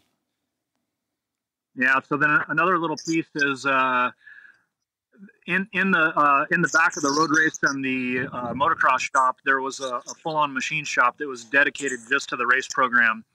And there's a guy. My mind just went blank on his name. He's super famous. That ran the fabrication room, and he was an older gentleman that was also very friendly. And I was interested in all that, but I had zero experience with machining and machine shops. And so I'd watch over his shoulder a little bit, but, I really wasn't in there much during regular business hours. But what ended up happening is I signed up for a community college and took some machine shop classes. And then I was able to go into that machine shop after business hours and play around and learn how to run the machines and make stuff for myself. I would think in today's world that might be a little harder. Maybe it was a little more lenient then. When I look back, I'm like, man, how did they let me do that? But able to do it, and it was pretty incredible. That is sweet. Well, and another thing that I'm getting is like, when did he sleep? Right? Yeah. So did you? How old were you at the time then? So I was 20 when I started working at Honda. Oh, okay. So this is 20 to 24-ish, maybe 22-ish area? Yep, correct. Okay, cool. Yeah. So not married, no kids. Lived up there in the area and really nowhere to go off-road riding right there. And I lived in a studio. So I pretty much spent all my extra time at work doing what I could. Dude, I definitely can relate to that. When I was in Southern California, that was all that I did was I just worked. Yeah, at the shop or at the office for 16 hours a day, just trying to get ahead, man. But it teaches you a lot of stuff. It teaches you the grind. It teaches you hard work. And it's neat that he had the opportunities to do it, like I said, and he said too, like, I don't think nowadays you could just walk into the race shop. You know what I mean? I'm sure. So it's pretty cool. Okay, so where'd you go from there? Were you just kind of learning how to do the machine shop stuff, and like what was the next milestone? Well, so jumping back to Johnny and Bruce Ogilvy was, and then that bike that you saw the picture of. So that was from 1995. So that's when I was 20 years old. So that's my first year at Honda, and I don't remember how they ended up telling me about it, but they made this bike that was called the EXP2, which stood for Experimental Two-Stroke. And if you go back, you can find some info on the web about it, but it is a aluminum frame. It's not a perimeter frame. It's like a single backbone aluminum frame bike. It had a 400cc two-stroke, which is, totally one-off animal. It was electronic fuel injected in 95. Whoa. And it had this technology called ARC, which is activated radical combustion. And the whole exercise was to try to come up with clean emission two-stroke technology. And so they had developed this in Japan, and they decided to build this race bike, and to prove the technology, they were going to race it. And so they built, I'm not sure how many, I'm going to say maybe only 2 of these bikes, one and then probably one backup and some parts, and flew it over to the U.S. And they raced it at the 95 Baja 1000. And they also raced it at the 95 Nevada Rally. And I was picked to be the American technician to work with the Japanese engineers and team to learn how the bike worked and to support it from the U.S. side. So for both of those races, I was the technician involved from the American side. And so that was, like for the Nevada Rally, that was a 8-day stage race, kind of like the car. And I chased the bike in a Honda box fan, and me and one other Japanese engineer worked on it every day and every night, making sure it was ready to race. Dude, that is super cool. That, like, the opportunities like that don't come to slackers, man. That's bitching. No, totally. Good job. Yeah, I'm taking myself exactly back to this era, because this is like, I'm in my prime of racing in this same time frame. So yeah. I can picture the box fan. I can see you guys slaving away in the hotel and whatever it takes. Yeah, it's so cool. I got a couple questions about the bike too, and about what you were doing on it there. But Mike Coletto says Chris Hawks is the man. And what's up, Mike Beaver? How you doing, bud? It's good to have you watching tonight. So first thing I wanted to just ask you, what were those bikes worth? Did they have a dollar value? I mean, honestly, they were really priceless. So I'm sure they cost a certain amount, but yeah, that number you saw in that magazine quote was some just number that the magazine came up with, but I wouldn't be surprised if they were 3 or 4 times that amount of money to build. Do those bikes even exist anymore? I'm sure that bike's in a museum or somewhere, and there ended up being a production version that sold in Japan and maybe in Europe that was derived from it. It certainly wasn't the same bike, but it had the ARC technology. And I'll tell you real quick a little bit about that. So if you guys have ridden two-strokes much, especially older ones, if you've ever had a bike that basically you let off the throttle and the engine kind of runs away or revs up like crazy even though the throttle's open, and then you can hit the kill switch and the thing just keeps running. Like a diesel. Yep. Hang on, I got to shut something off on the screen so I can see you guys. All right. It's actually running on activated radical combustion, and it's a real narrow set of conditions that happen in the combustion chamber, and the engine will run with no spark. It's not dieseling exactly, but it's all these activated radicals self-ignite in the chamber. And when we would pull the head pipe off that bike, you could wipe a white glove inside the head pipe and it would come out clean. Yeah, incredible. That's cool. That is crazy. Do you ever wish that some of that technology made it to the forefront of like what we deal with now? You know, I mean, with okay, well, actually, let me reverse that question a little bit. With two strokes that are being so popular now, would something like that be valid these days? Well, I certainly don't know on the emissions level. We always thought that it was good enough. When I say we, I mean enthusiasts. I don't mean from an engineering standpoint. I wasn't on the engineering side of the program, but it seemed like it had enough potential, and certainly they brought it to production for Japan and maybe Europe. So I don't know. I think there's a lot of Honda vehicles that were kind of before their time, and that might be one of them. I don't know if it still has potential or not, but it certainly seemed incredible. Well, just the EFI part of it is 15 years ahead of its time. Right. We had Travis Bryan chime in, and he said, looks like we lost Chris. Let me get him back on. But will you read Travis's comment for everybody? Travis. I wouldn't be here. Oh, there he is. I wouldn't be where I am without Chris. Together we have won 3 championships. That's awesome. Yeah, Travis, what championships were they, if you don't mind? Yeah, so guys, can you imagine, I was taking a trip back memory lane a little bit, 1995, 1996. That was the heyday of McGrath and the 1-800-COLLECT and all that stuff, if you guys can remember that. But that, I'm sure you can, George. That was huge for us at that time. It really was. It was definitely a good time. What's up, bud? How are you? Okay, so the device I was on died, so I just got another one. Yeah, no worries. Let me see if I can get this device to do the screen mirroring too. That's pretty cool. Casey and I were just talking about how crazy it would be to be in that heyday of having there you are. Okay, cool. Looks like you're good to go now. Let me see if I can flip you over. There we go. In fact, we have those. No, didn't work. We have those 1-800-COLLECT Hondas right over here. Yeah, we have a couple of the. Turn this thing.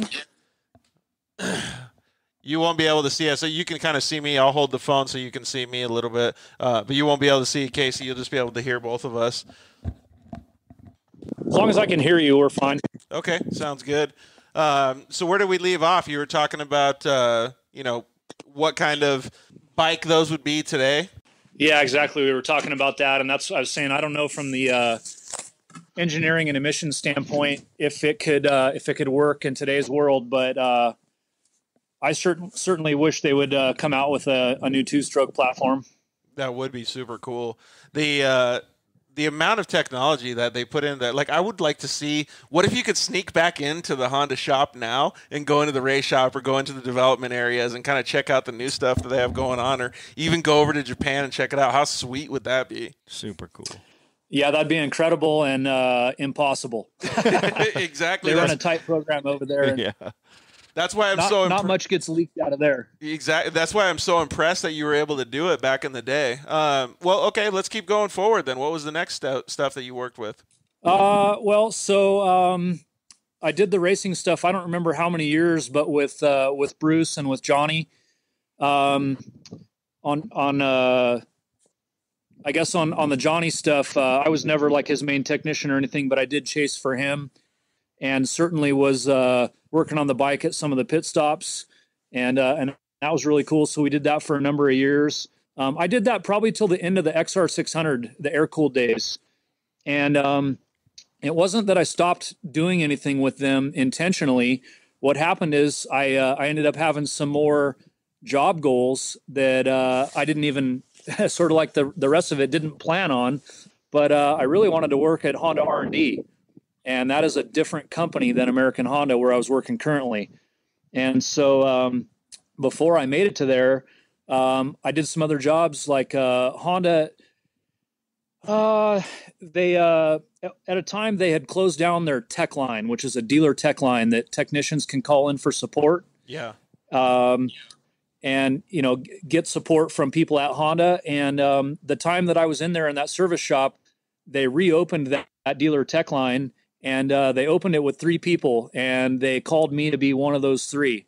And so that meant I went from working in a shop with just a shop uniform on to working on it was called the 4th floor of Building 100. That's where the vice president of American Honda works. And so now we're talking about wearing a tie every day and, being around suits and in cubicles. And it was a huge change again. Dang, the man of Wall Street now, dude. Upgrade. So that was interesting. And so my job there was to take calls from dealers and try to help them through technical problems that they were having each day repairing, Honda motorcycle and ATV products. But while I was up there, I was always watching job openings in the company. And as I said, Honda R&D is a separate company under the umbrella of Honda. It's on the same campus, but it's behind a different fence. Talk about not getting in. You can't get in over there unless you got a badge and everything else. And there ended up being a job opening at Honda R&D for ATV test engineer. And I ended up landing that job. Say that again? What year was this? The year 2000. So I worked for American Honda for 5 years. So I'm now about 25 years old, and I transferred from American Honda to Honda R&D and went over there as a test engineer. Dude, I'm still going back to like what I keep thinking in my head, like these opportunities, like he just keeps plugging away and just like getting at it. It's so awesome to see that, man. Hard work pays off, man. It really does. That's so cool. Yeah, and then a couple other just neat things that ended up happening is so like when we were talking earlier about the heydays of Honda and motocross in the 80s and early 90s. Yep. And their team manager for a good portion of that was a guy by the name of Dave Arnold. Yeah, and we all remember Dave. I didn't know Dave, but I knew who he was, but I didn't know him. And guess who my boss was when I transferred to Honda R&D? Oh, really? Dave Arnold. No way. Yep. There you go. That's pretty cool, man. Like Dave Arnold's obviously a pretty familiar name now. Before you continue on with where you're going next, DinoJet Matt says it's a very cool interview, so keep up all the good stuff. Obviously, he has a mechanical liking as well. And Travis Bryan, I think he wants a shout out. He said, "Hi, Chris." So you might want to say hi to Travis. What's up, Trav? That's Travis Salee is his full name there. Okay. Little 170 rock star. Oh, right on. Yeah, he goes as Travis Bryan on his Facebook handle. Man, that is so cool, though. Like, can you imagine, Casey, like back in the day when we were doing, even like when we were doing we'll call it our heyday, even though we weren't that great at motocross and stuff, but to be in the position like that would be so awesome. Like, we loved hearing those stories and seeing all that stuff because we were wanting to be the pros in motocross. You know what I mean? It's neat. Absolutely. So where did you go next? So I worked at Honda R&D for 6 years, and there's all kinds of interesting stuff. So at Honda R&D, I was a ATV test engineer. And so kind of like the EXP2 thing that I was talking about earlier, I wasn't a design engineer. I was a test engineer. So another group of people engineered the stuff, and our team was to test it and evaluate it against competitor vehicles. And then also each vehicle has a set of, let's call it targets and really definitions. Sometimes it's even like keywords that describe the character of a vehicle. Right. And so as production vehicles go, there are different stages that have to be confirmed that the vehicle is going the right direction, that it's going to meet the targets that you're shooting for. And so that's what we did. We would evaluate the vehicles and make sure that they were on target to do what the company was planning them to do. So you basically have to be a perfectionist every day. Yeah, and understand the market, know what the competitor vehicles are, and know what's good about them and bad about them, and what the customer expects. So yeah, just trying to make the best products that we could. So Casey has been in a very high level of the RC car industry for a long time. He's helped develop RC cars from the ground up, and he actually has his own signed box. It would be like the Honda Talon was your project, like a certain RC car called the Losi SCTE was Casey's project, and he had some other guys helping him work on it and stuff like that. So he can relate to that a lot because he had to do all the testing, all the engineering, all of the consumer stuff. It was pretty cool to see that. So it's neat. Yeah, it's unbelievable. I'd call it once in a lifetime opportunity. So I mentioned earlier that, I grew up in this little town, Ramona, which is where I'm at now. And I had moved to Torrance after I graduated MMI. And for me, I'm going to call it the city. I just didn't like the city life. So at some point I got this crazy idea. I'm like, I wonder if I could drive to Ramona and commute back and forth. And for anybody who doesn't know the geography, it's 120 miles one direction from Ramona to Torrance. Yeah, and it's full of traffic. And so, yeah. Yeah, the carpool lane wasn't complete on the 405 at that time. And anyway, I started doing that, and I ended up commuting for 9 years of my time at Honda from Ramona to Torrance. Oh my gosh. So I put some miles on the road. Yeah, you did. But where I'm going with that is you're asking about progression. And so at one point in my life, Honda was awesome, and I don't regret any of it at all, and I'm super appreciative for everything I learned there and all the opportunities. But I felt like the longer I was at Honda, the more they owned me, and the more time I was going to spend there. And as I was getting older and wanting to have a family, it seemed harder to do what I wanted to do outside of what the company needed. And so I think a lot of people can relate to that. Any of our audience can relate to that too. It's just, even if you're working an electrician job, if you're working at an auto shop, or even if you're working at Ace Hardware or Home Depot, you get stale, or you just you're there for so long. It's like, what can I do next? Some people don't have the wherewithal like Chris did to be able to make the next step, Yep. Stop lighting. Hey, George, I hate to interrupt. Am I just on with you visually? I'm not on because of how we reconnected. Is that right? You're actually here. You're still on the big screen. I don't know if you can see yourself, but you're there. So you're just looking at me because we're on a different device. Casey's still over here, and all the studio equipment is still up there. I don't know if you can see it, but you're good to go, man. I don't mind. I'm just being told here I need to move so I could be seen better. Yeah. Get some spotlights on you, bud. Yeah, here we go. Let me see if I can figure this out. Okay, so you're a little Blair Witch Project on the screen. I decided to leave. I decided to leave Honda. Can you hear me still? Yep, we can. So you decided to leave Honda. Okay.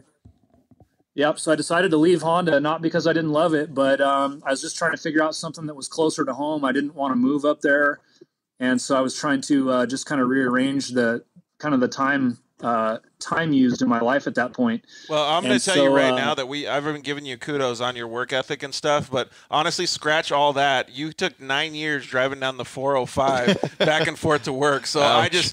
I already feel for you, man. You can any decision that you make to get away from that is awesome. Well, thanks. I was probably a little bit crazy too. But so when I made I had reasonable income working at Honda for what I was doing, especially my age. And so when I was looking to possibly leave Honda, nobody wants to take a cut in pay. So I was trying to figure out what I'm going to do.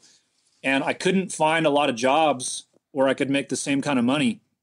And not that I was getting rich or anything like that, but I was doing okay for my age. And in any case, I ended up taking a job at a Mercedes-Benz dealer as a service advisor again. And I felt like if there were, so this is in 2005, I left Honda.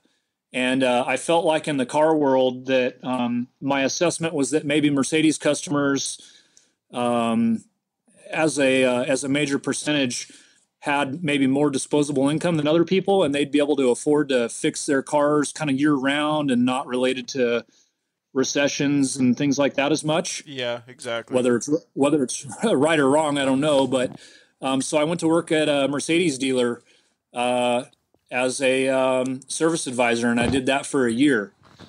And it worked out okay. Again, another whole new experience. Back to wearing a tie to work and dealing with a somewhat different class of customers. Yep. And being the go-between between a big service department with like 120 technicians and the customers. And so just another stage of learning communication and that kind of thing. Yeah, and that was at a totally different time too. So when you first started dealing with the customers, you were much younger and you were kind of just getting your feet wet. And now you've got a lot more experience because this is 10 or so years later. And then all of a sudden you're like, wow, this is a whole new experience, and you can feel for the society at the time and stuff like that. So that's probably a huge preparation for some of the stuff that you deal with nowadays. Yeah. So then back to maybe a little bit my craziness. I did that for a year. And when I left Honda, I tried really hard not to burn any bridges and to let them know, I wasn't going to a competitor, and just kind of keep the door open, if you will. Yep. Both professionally and on a friendship level, because I've made a lot of friends there, some of whom I've got some really good friends still from those days. And in any case, a year went by of working at Mercedes, and my original job that I vacated at Honda never got filled. It was still open. They had an open position and hadn't found anybody. And I ended up reapplying. I missed Honda, and I went back to work for Honda in my same job a year later. Dude, that's crazy. On the 405 again? That's the craziest part, right? Dude, that is super cool, though. Casey Sams also said the show is awesome tonight. My program wouldn't be where it is without Chris. I didn't know you helped Casey, too, man. You're going to have to just give me a list of all these badasses that you helped. I was afraid we wouldn't have to do a list because I'm blessed to work with so many good people and kids that I was afraid I'd forget somebody. But yeah, no, there's a lot of great people that I get to work with. There really is, man. And the more I get into it, because I've only been in the side-by-side or off-road industry for basically 5 years now, and I've met so many cool people, man. And through motocross and stuff, the same thing. Like, I love hearing the stories like what you're telling, because it just resonates so good. And now that you're going back to Honda again. Awesome. Yeah, so I went back, and it's funny you mentioned the commute. So, now we're talking about 2005, roughly, 2005 or 2006 when I was going back. And it's a different world. So you passed by me every single day because my office was in Solana Beach at that time. So you drove by me twice a day. Not quite, but yeah, close. Almost. I went through San Marcos and Oceanside to the 5, and then up the 5 to the 405. But in any case, went back to work there, and one of very few people to quit Honda, especially Honda R&D, and then get hired back. Generally with the Japanese, if you quit like that, the door's closed. You don't get to come back.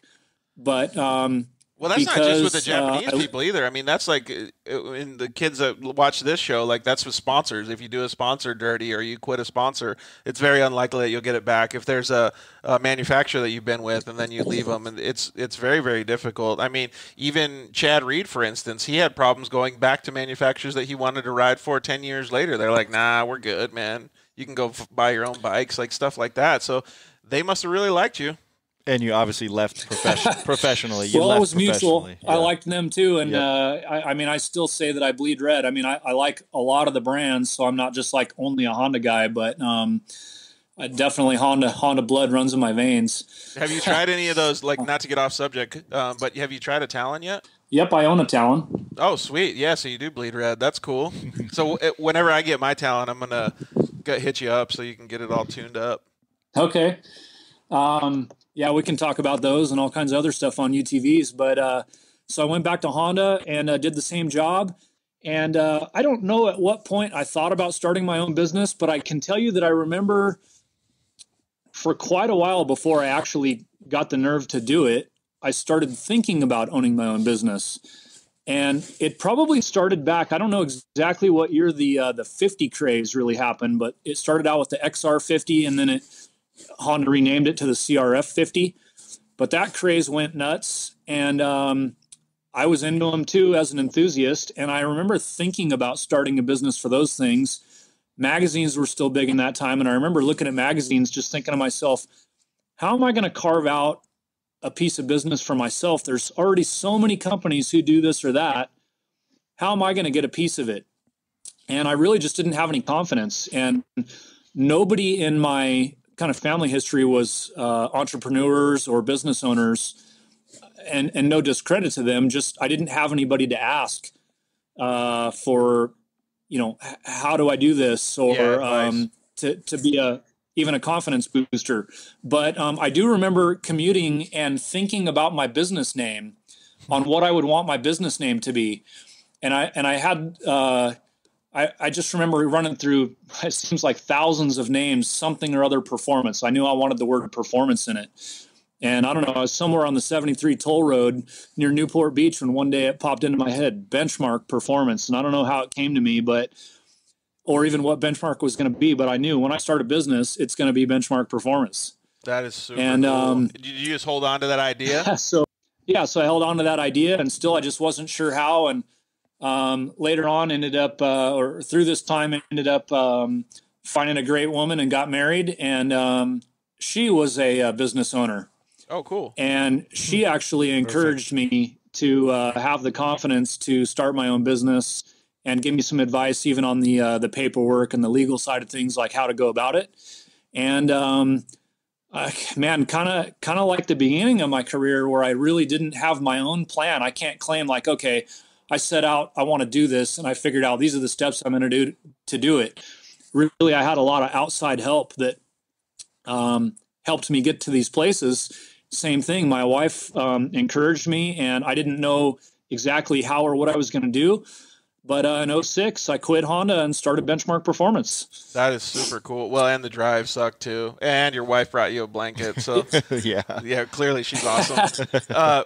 Man, that's crazy. I have so many, like, I'm in a totally different genre of work and stuff with the computer stuff that I do, but all of these things resonate so hard with me because I moved to California and I had started my own business and all these crazy things, like who I went to work for and all this fantastic stuff. It's like just a different version of his same story, man. It's so cool. Super awesome. The only thing, I just didn't have a girl to bring me a blanket, so you win. She's pretty special. Yeah, and she's willing to help you. Obviously, she gave you some good advice because when you end up starting Benchmark, was it a little stressful at the beginning? No, it wasn't. And I don't know that I could tell you why. But I'll tell you that it's probably not what you guys think it was either. So when I started Benchmark, okay, so in Southern California here, I'm pretty close to Glamis, to the sand dunes. And so I grew up going to the dunes, love the dunes. And so I've always been into stuff with the sand, and dune buggies, sand rails, whatever you want to call them, were really booming in the late 90s and early 2000s. Big time. That's when the first long travel cars came out. And so I was into that stuff, and different engine platforms were coming. That's really before V8s, and the LS V8s LSs didn't exist then, but even before any V8s were really being widely used in those. And so I had buggies, and like I had my last early car. Yeah, my last early car was an all aluminum chassis, J&J, which is a San Diego manufacturer. That had a turbo VW that I built in it. It had a 2180 with a turbo and a side draft carburetor, and it was super fun. But then I went to work for Honda in that 95, and I still had this aluminum J&J, and import drag racing was just really starting to take off around the same time. And again, I wasn't in it, but I was kind of on the circumference of it, because in Torrance, right around there, was all of the top shops for import drag racing. There's a company that's well known now. You're going to know that's called AEM. At the time, it was called Advanced Engine Management. That's what AEM stands for. Yep. And so I ended up meeting John Concialdi, the founder of AEM. His shop was in Gardena, which is just a couple miles away. And I would go over there and talk to him about building turbo engines. We love in those these guys early at '90s. That's sweet, man. We love those guys at AEM. They were a big part of my racing program. Lawson and all those guys over there. Where they did some development with the car that we gave them for the dash and CAN bus and all that stuff. It was really, really cool to work with those guys. So that's sweet that you guys got to get in on I guess kind of the ground floor with the import stuff, because they're still huge in that import world. Yeah. So I had this idea that I wanted to put one of these import motors in my buggy and get rid of the VW. And so I ended up buying a Honda Prelude engine. It was a 2.3 liter Prelude. Mm-hmm. And the Prelude was kind of the biggest 4-cylinder displacement car that Honda was making in the early mid-90s. And so I wanted to turbo it and put it in a buggy. But it had one big drawback, and that is that almost all the engines in the world rotate clockwise, and all those early Hondas 4-cylinders, they spin counterclockwise. And so if you make that up to a VW transaxle, the wheels are going to be running the wrong direction. Mm-hmm. Oh. Mid-engine. Yep. So even with the mid-engine, if you flip the ring and pinion, you're running on the coast side of the ring gear instead of the drive side of the ring gear. So from an engineering standpoint, it's not ideal. Gotcha. So to give you a little bit of insight on the technical stuff and me and my mind, I'm like, well, I'll just spin the engine the other direction. So again, I didn't really know exactly how I was going to do it, but I ended up doing it. I took the balance shafts out of the engine and just discarded them and plugged the bearing holes. I put a dry sump oiling system on it. Ended up meeting some guys up there in that area that worked for defense companies and aerospace. So like, oh gosh, I can't think of it now. But anyway, some of the aerospace companies up there. And so I got one of my friends that worked at the aerospace company to literally cut the end of the camshafts off where the cam gears go on. And then I figured out that if I flip the camshafts over in the head, that the lobes are in the right position to spin the engine the other direction. And I had him remachine and attach the cam drive to the opposite end of the cam, so I could put them in the head backwards. That's awesome. Dude, that's insane. It was kind of cool. Did you know that you could do the project like that, or did you just, when you grow up as a little kid, you just took it apart? Go for it. No, I definitely didn't know. I just dove in. That is kind of like child cool. faith. You know what I mean? Like, I'm just going to figure this out. How awesome! And then, dude, my dad is going to love this story. I bet you he's sitting at home watching this going, sweet.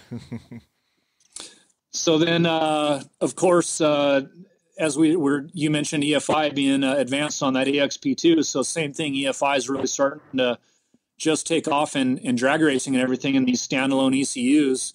And again, I had all these top shops around me. So I used to visit this shop. It's not even around anymore, but it was called Fast Tracks Turbo Technologies. And this guy, John Kuroyama, he did all of the top drag racers turbos at the time. Like there was a guy, Abel Ibarra, who raced RX-7s with rotaries. Mm-hmm. And I'm pretty sure that John did his turbo. And anyway, I was in John's shop, and he had these ECUs called Autronic. They were out of Australia. And so I ended up essentially buying in on the methodology on how those ECUs worked, and I bought one of those and wired up this Prelude with this Autronic ECU that we would tune the thing. And so I ended up building this engine that ran reverse rotation with the turbo on methanol. Dang. Dude, how gratifying was that when you were done and got it running? So cool. At times it was good. It was also a money pit. I blew it up a bunch of times for various reasons. But the way this all connects to now is that through that time, this growth of the buggy stuff, the buggy world was big, and there weren't that many people doing the Hondas. And so when I quit Honda corporate in 2006, Benchmark was building Honda engine packages for buggies. That's what Benchmark was. Oh, wow. It wasn't even about UTVs or power sports. Well, UTVs were just engines on the cusp of being popular at that point, right? Yeah, because the Rhino came out in '04, and we had tested concept side-by-sides at Honda. And so, yeah, they were starting, but they weren't anything like they are today. Right. And so obviously the economy crashed in roughly '08, and that ended up not being good for the buggy world. And through that kind of time frame from '06 to '08, my brother-in-law bought a Rhino, and he bought it to basically be like a chase vehicle for going out and doing the desert racing he was doing in a truck. And that's Brandon Arthur's dad, by the way. That's Todd Arther, who's known to the UTV world as the Flying Banana. Yeah, or the Godfather. And, yes, sir. And so he bought this Rhino, and he built his own long travel suspension for it. In fact, it had coilover, and it had a bypass shock on all four corners. Dang. Back in '06, I believe, had Fox bypasses. And so it was just built for fun. And all of a sudden there was this little local race series that popped up at Lake Elsinore motocross track. And it was this girl, Heather, had the series called Podium Productions. And it was real motocross tracks with big jumps. And we thought, oh, that sounds like fun. Let's go check it out. So Todd went up there with his Rhino, and I trailed along.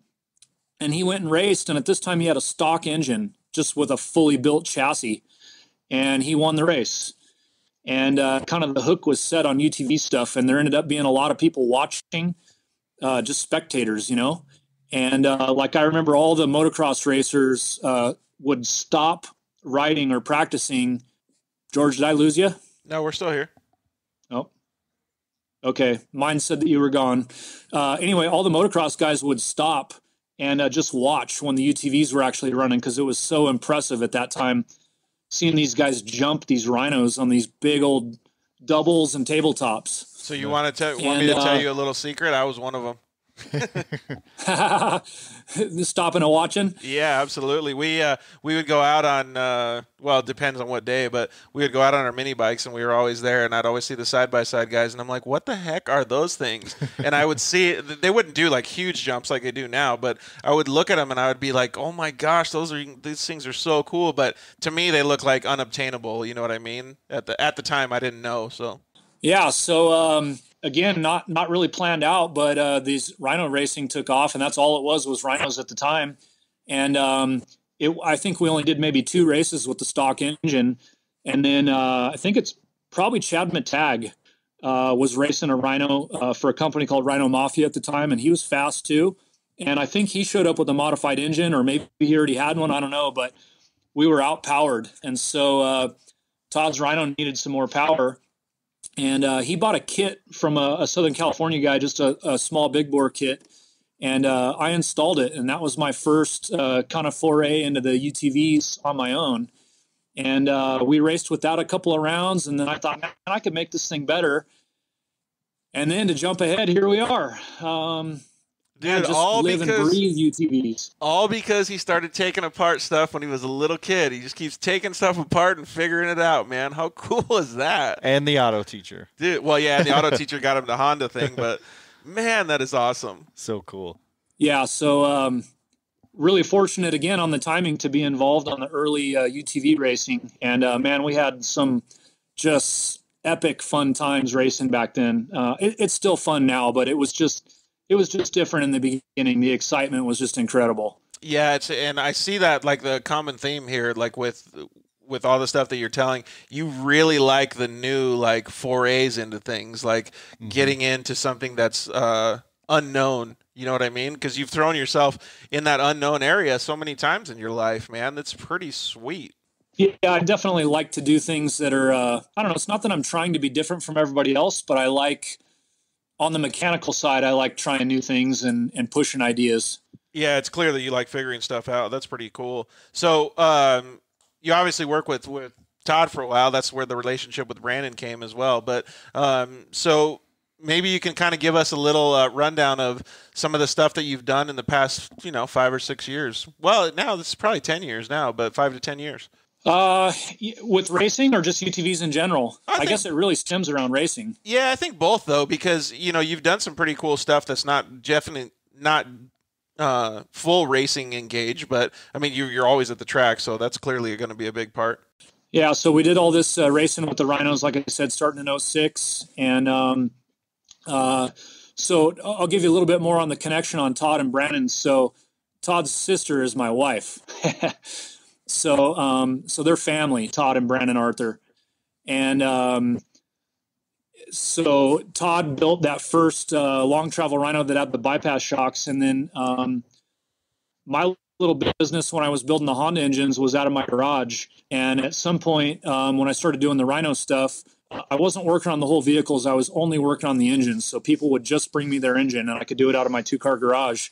And it got to be where I had too much. I was still doing some Honda buggy engines, but those were dropping off. Just demand wasn't there. Mm-hmm. And the Rhino stuff was picking up. And I needed more space. So Todd has his own business, HRT Motorsports, and they build UTVs, trucks, buggies, all that kind of stuff, also in Ramona. And so I moved out of my 2-car garage and I moved into his 3,000 square foot shop and kind of joined HRT Motorsports. He still had HRT and I still had Benchmark, but we were operating under one garage or, one roof. Get packed house. Yep. So together we did a lot of Rhino stuff in those early days. I would land the performance part of the job and they would get the chassis part of the job, or it would start with one or the other and then it would transfer over to the other. And so we raced Rhinos, and then the Kawasaki Teryx came out in 08. And we bought one right away. We bought one at a local dealer, Escondido Cycle Center. And we went and raced that. Todd raced that at, that's the Saboba Grand Prix. Joey D will remember all that stuff. And car was really stock. It had, I think, a cage and wheels and tires on it. It didn't have a pipe. Might have had seats, but I mean, it was very, very stock because it was brand new. And we really thought that was going to be the next platform because it was a V-twin and a 750 engine. So we went hog wild and built some race cars with those. I got one good story that I could share with you about Teryx racing. You ready to hear that one? Yeah, definitely. I think this is so cool, man, because I wasn't around at this time, but I really like hearing the OG stories. So we built this new Teryx, and this was before Lucas Oil Off-Road as a race series. And so at the time it was core. It was championship off-road racing. Same type of racing. A lot of the same people have been involved, but different organization. And so I remember we built this Teryx, and who was it? Somebody, Miles earlier when he called into you was talking to you about clutching and some advice I gave him on his RS1. And so some of this I've learned from some other people. Some of it I've learned from reading books and studying. Some of it I've just learned from hands-on experience. But we went and we were racing our Teryx at, it was Core Chula Vista. It was at the track that people will know as the Quarry, which maybe is the best track ever. Did you ever go to that track? No, I saw some some older videos just of it. It looks super cool because that elevation changes, right? It had huge elevation change. It was a longer track. I don't remember for sure, but I want to say it's maybe 2-minute lap times. Dang, that's awesome. So that's pretty big. Yeah, double the length of kind of today's current tracks, even for trucks. And so we went there, and Todd had got quite a bit of notoriety as the Flying Banana and all the races that he won in the Rhino. And we tried to get a sponsorship with Kawasaki, and Reed Nordine was the team manager at Kawasaki at that time. And we didn't know him, but we reached out to him and tried to get a sponsorship. And it got into kind of final talks, but we ended up not getting picked. And Chad George and the Funko family got picked to be the factory Kawasaki Teryx team. I remember that. So, I remember seeing something like that. Yeah. Yep. So we built our own Teryx anyway. And I would later learn that it was something that I said in the process of trying to land the sponsorship that made us not get it. And I'll tell you that in a minute. But yeah. In any case, we built our Teryx, and the George family built their Teryx, and we were racing there, and it was a 2-day race. And Saturday, our clutching wasn't right, and the car, the engine ran okay, but the car's performance on the track wasn't good. The car was just sluggish, let's call it. And we were off the pace. I don't even know what place we finished in with Todd driving, but it wasn't good. And I knew I needed to get the RPM up higher, but there weren't a lot of choices for parts, or at least we didn't know where to get them. And that's to tune the clutch, that is. And I remember walking around the pits and asking, and I asked Grant George, Chad's dad, if they had any clutch parts. And I don't remember exactly what he said, but I didn't get any from him. And so that night we decided that we needed to make a big change to the clutch regardless. And so we drove back to our shop in Ramona, and we had some extra clutch weights, and we just modified the heck out of them to make them lighter. I was going to say, grinded them, yep. Yep, which raises the operating RPM, or the shift RPM. And we went back the next day, and I think we lost the drive shaft out of that car on the Saturday race also. Those drive shafts are spring-loaded, the one that goes to the front diff. And he had hit the face of a whoop, and it literally compressed the spring and popped the front drive shaft out of the car. I remember him coming on the radio, because I've always been his spotter. He's like, we blew it up. And I'm going, what's wrong with it? I don't see any smoke or anything. And all of a sudden he's like, oh, the noise is gone. I'm like, well, keep driving. Well, what it was is it spit the drive shaft out, and that thing was beating around in there while it was engaged on one end for a few moments. Yeah, and it feels like you grenaded it. Yep. So anyhow, we went home, got a drive shaft out of another Terex, and ground the weights. Went back on Sunday with the same car, just with having four-wheel drive again and the lighter clutch weights. And Todd dominated, and we won the race. Dude, sweet. And I remember Grant coming up and asking, like, what the heck did you guys do to that car? Because we were just off the pace on Saturday, and then Sunday we just killed it. So it was super awesome triumph. Just a light switch. That's cool, man. And yeah, so it kind of does go back to what Miles said earlier. It's just like a big learning curve. And again, like, you didn't really have an option. It wasn't like that you had these weights laying around that was the perfect like solution. It's like, oh, we got to go back and bolt these in and we're going to be good. You had to figure it out again. Yeah, and at that time, there weren't as many choices, so there were really only two companies that sold clutch parts. One of the companies had adjustable weights. That's what the Funko team had, and we had non-adjustable weights. So we had a couple of different weights, but whatever profile and mass they have, that's what you have. Yeah, exactly. And so we really had no way to adjust it. So we just went old school and modified them. Dude, sweet, man. You guys definitely sound like you were on the forefront of all that stuff. I remember going out to Wild Horse Pass, but the UTVs had already been like, I don't know, 3 or 4 years into the game. Like SR1s were popular at that time, and Ryan Beat and the Georges and Robert Van Beekum and all those guys were out there. Yeah, Bobby's been in it since the beginning, or Robert, whichever way you want to call him. I've always known him as Bobby. But yeah, he raced the Rhinos from the really early days with us too. And I've only done a little bit of work with him over the years, but his family and I are actually really good friends these days. And been competitors with them a long time, all through that Terex and Rhino stuff, but super good family. So, yep, he's been in it from the beginning, too. That old dirt life camaraderie keeps coming back, man. Well, so you obviously are able to compete at the top level of the time of UTVs. What was next? Let's see. Well, first, the Core Series went under. And so September of 2008 was the last Core race ever. We actually won that race with the Terex, by the way. So the last Core race ever we won. And that was at the quarry. Not the same race I told you about, but the same location. Yep. And anyway, and then there was a short time where there was no kind of, I'm going to call it big series racing until Lucas Oil took over. And then Lucas Oil took over, and I think Todd was getting a little burnt out on working so hard in the shop for his business and racing, et cetera, et cetera. And so ended up selling or trading off the Terex the next year, I believe. He did. And let's see, this was probably about 2009. So we started getting into mod carts because Brannon was coming of age to be old enough to drive mod carts. And so sort of like the UTVs, HRT built their own mod cart chassis. And we bought TRX 450 ERs, so electric start TRX 450s, and I did the engines in them. And we built some mod carts, and Brandon went mod cart racing. Dude, he's not I was lying still when he doing says a lot he bleeds red. Yeah. I felt that they were the best platform at the time as an engine package, but and then in that same time, I got to work with some other awesome kids. So I didn't build their whole car, but like I did Sheldon Creed's Honda 450 mod card engines at the time. Sweet. I did Jarrett Brooks mod cart 450 Honda engines at the time.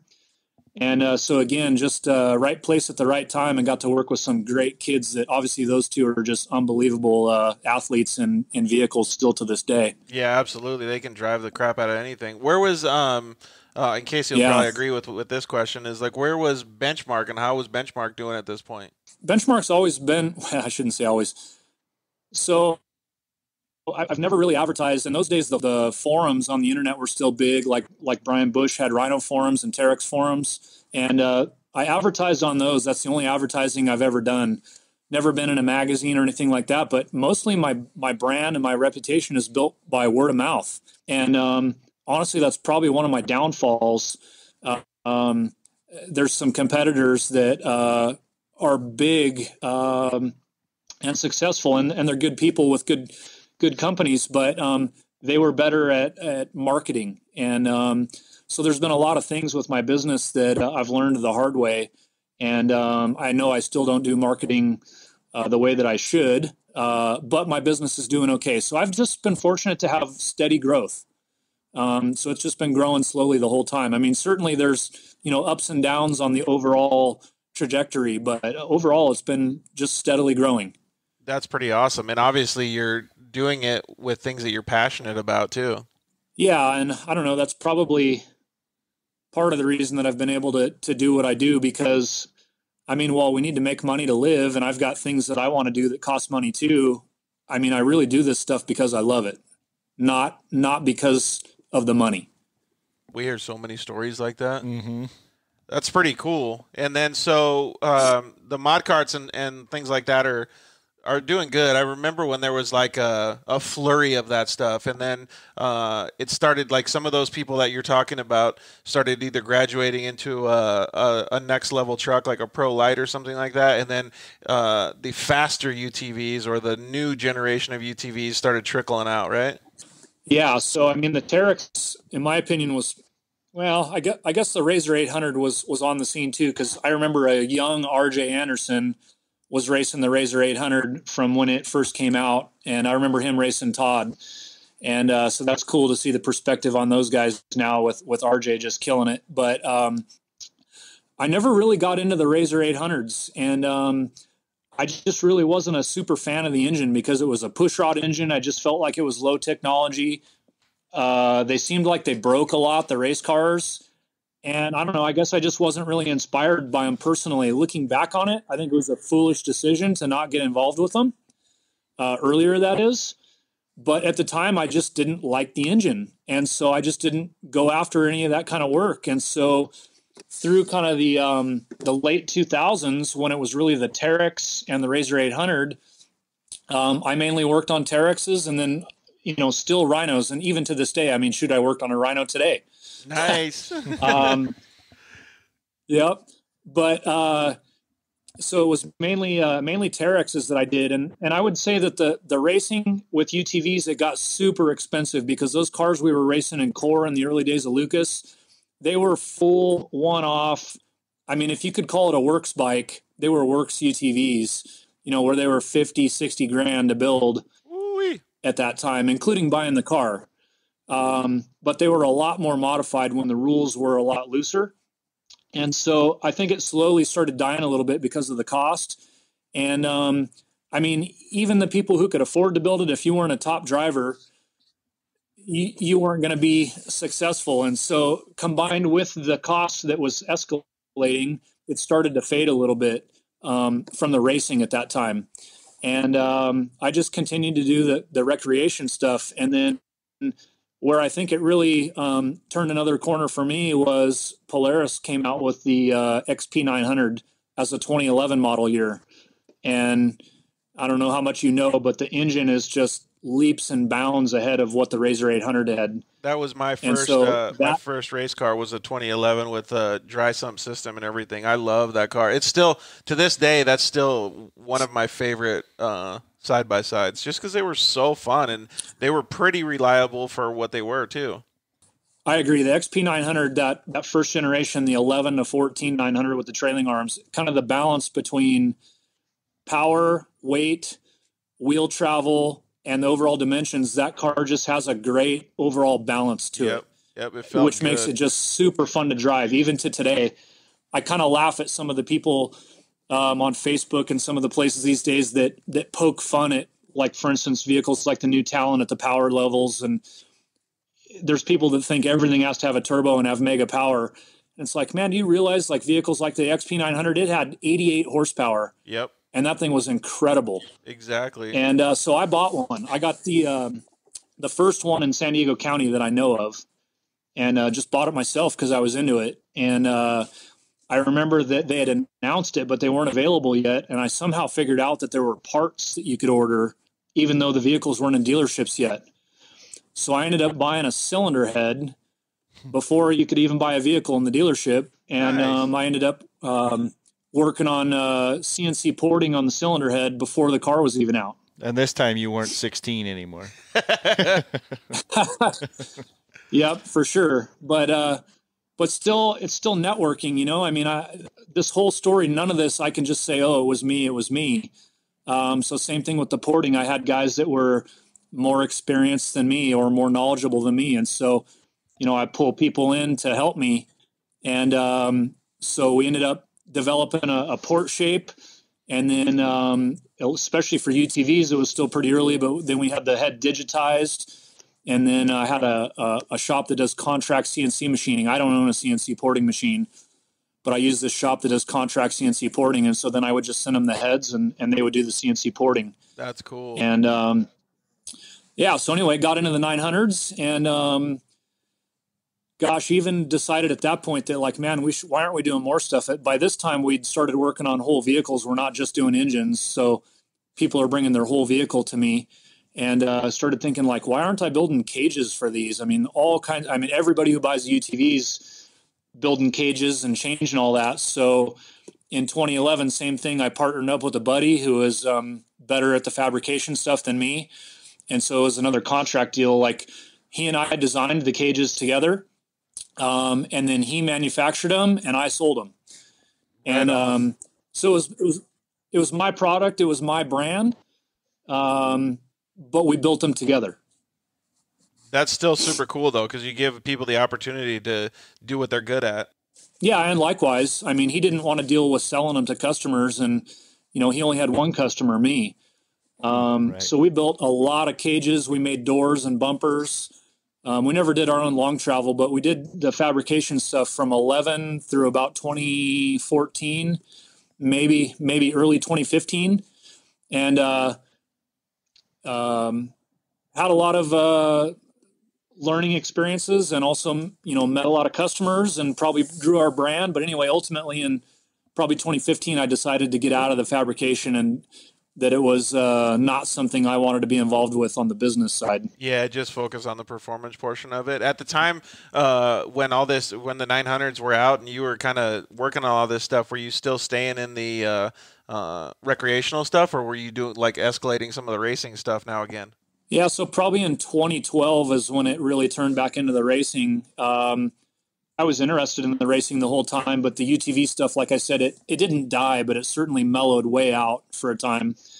And so when that 11 XP900 came out, I ended up racing my Razor, which is one of the pictures I sent you. That's me jumping at a track that's closed now, Speed World in Arizona, which I'm sure you know. Yep.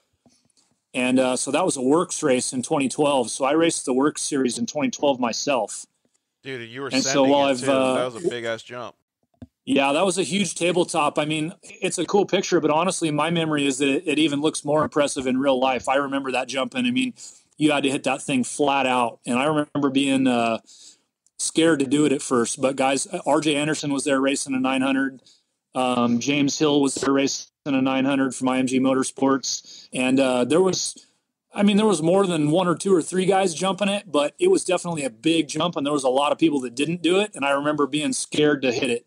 But finally I did it, and it was incredible. That's super cool. Was there a lot of guys racing at that time? There was a big turnout. I don't remember the entry numbers, but I remember there being a lot, and there were still multiple classes.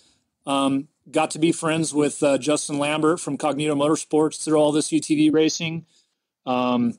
Used to do some engine stuff for him when he was racing a Kawasaki Teryx. Again, that's in that kind of, I'm going to call it lulled years where it softened a little bit, the racing. Yep. And in fact, Justin had just started doing suspension stuff in that, I don't know, maybe late 11 or 2012. And so my XP900, I remember when I was racing it at Speedworks, I had his Fox shock package on the car.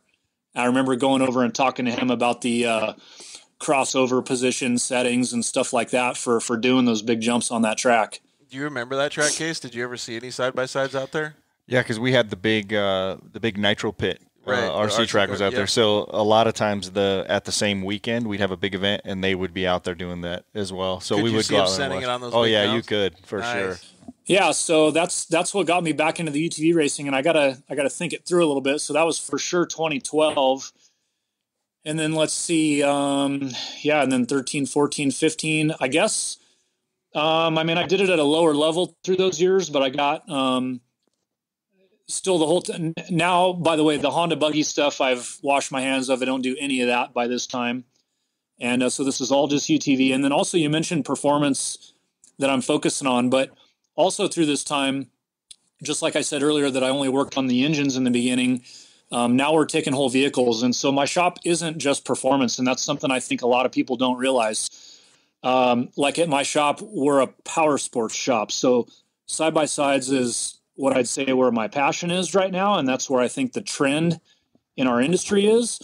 But I work on ATVs, I work on dirt bikes, and I work on utility vehicles. So, I mean, Polaris Rangers and John Deere Gators and Can-Am Defenders and all those kind of vehicles. And where we're at physically, my shop, geographically, there's a lot of backcountry. So we get a lot of those utility vehicles in that we work on, and a lot of it's maintenance or just general repairs. Honestly, a lot of times those utility vehicles, they just trash them. So there's just mechanical repairs that need to be done because they haven't serviced them properly. And so then you're saying that none of those farmers are coming in asking for a Pioneer with the LS swap? Yeah. Long travel. Oh, there's a few. We got a group of farmers from the Imperial Valley, and those guys are super gearheads. But so there's a whole mix. And so I've been fortunate to not just do racing. And so that's part of the reason that I've stayed busy in this COVID thing is that I'm not just working on race cars. We work on any of those kind of vehicles. And so even like we work on vehicles for the U.S. Forest Service. I've got a electric utility company that goes out and does service to remote power lines. So they've got a fleet of side-by-sides, and we work on their vehicles. So it's really a lot more than racing. And those employees don't care about those cars at all. For sure not. Oh man, you should see them. They are beat down. I see them and I'm like, how would you even do this in this vehicle? Right. Oh, that's so awesome. I love when they tell the stories of like the Border Patrol. They're like, yeah, they're getting all new Raptors. I'm like, those things are going to be haggard in like a week. Yeah. Totally. Oh yeah, for sure. Those guys are like, oh yeah, we're out here inspecting this power line. Let's go hit that bump and see if we can double it. Yeah. Right. And for the most part, they're not really. No, they don't know how to race or drive like that. Yeah, they just go. They're not wheels in the. Well, and they don't. I love hearing those stories. Well, so that's good for business. Yeah, absolutely. I'm appreciative to have a versatile amount of things that we can do.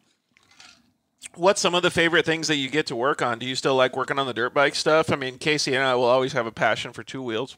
I do. I still love dirt bikes. It seems like on social media, it seems like there's been a resurgence in interest on two strokes in the last few years. And I can say I can relate to that too, just even as an enthusiast. And then talking about those Honda Glory days, I've really wanted to find an 87 Honda CR250. for me, that's kind of an iconic year.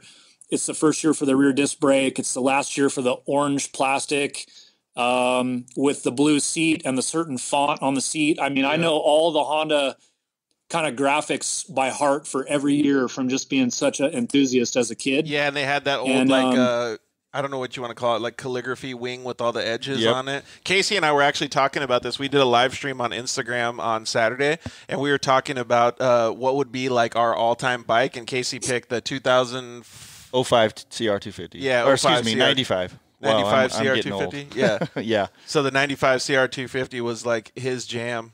So Chris, a good buddy of mine that was in the moto industry for a while, Dan Hism, was a mechanic for Pro Circuit and a couple of the others. Anyways, he, through a whole story that we won't get into now, I'll share with you some pictures when we're done here. He built, he found Mickey Diamond's 87, I believe, CR250. And redid it? A total happenstance, found it on Craigslist. The guy had no idea what he had. He bought it from the guy cash, and the title said American Honda. No way. And as he's pulling this thing apart to rebuild it, it's signed Mickey on the bottom of the seat. So he connects with Mickey. He gets a picture of it when it's completely 100% restored. It's just an amazing story. I'll have to share some pictures with you. The thing is just, it was beautiful. Oh, that's awesome. I'd love that. Yeah, all those bikes from that era, whether they were just production bikes or works bikes, or just, right. I don't know, they're just iconic to me. 100%. Yeah, so way different than nowadays.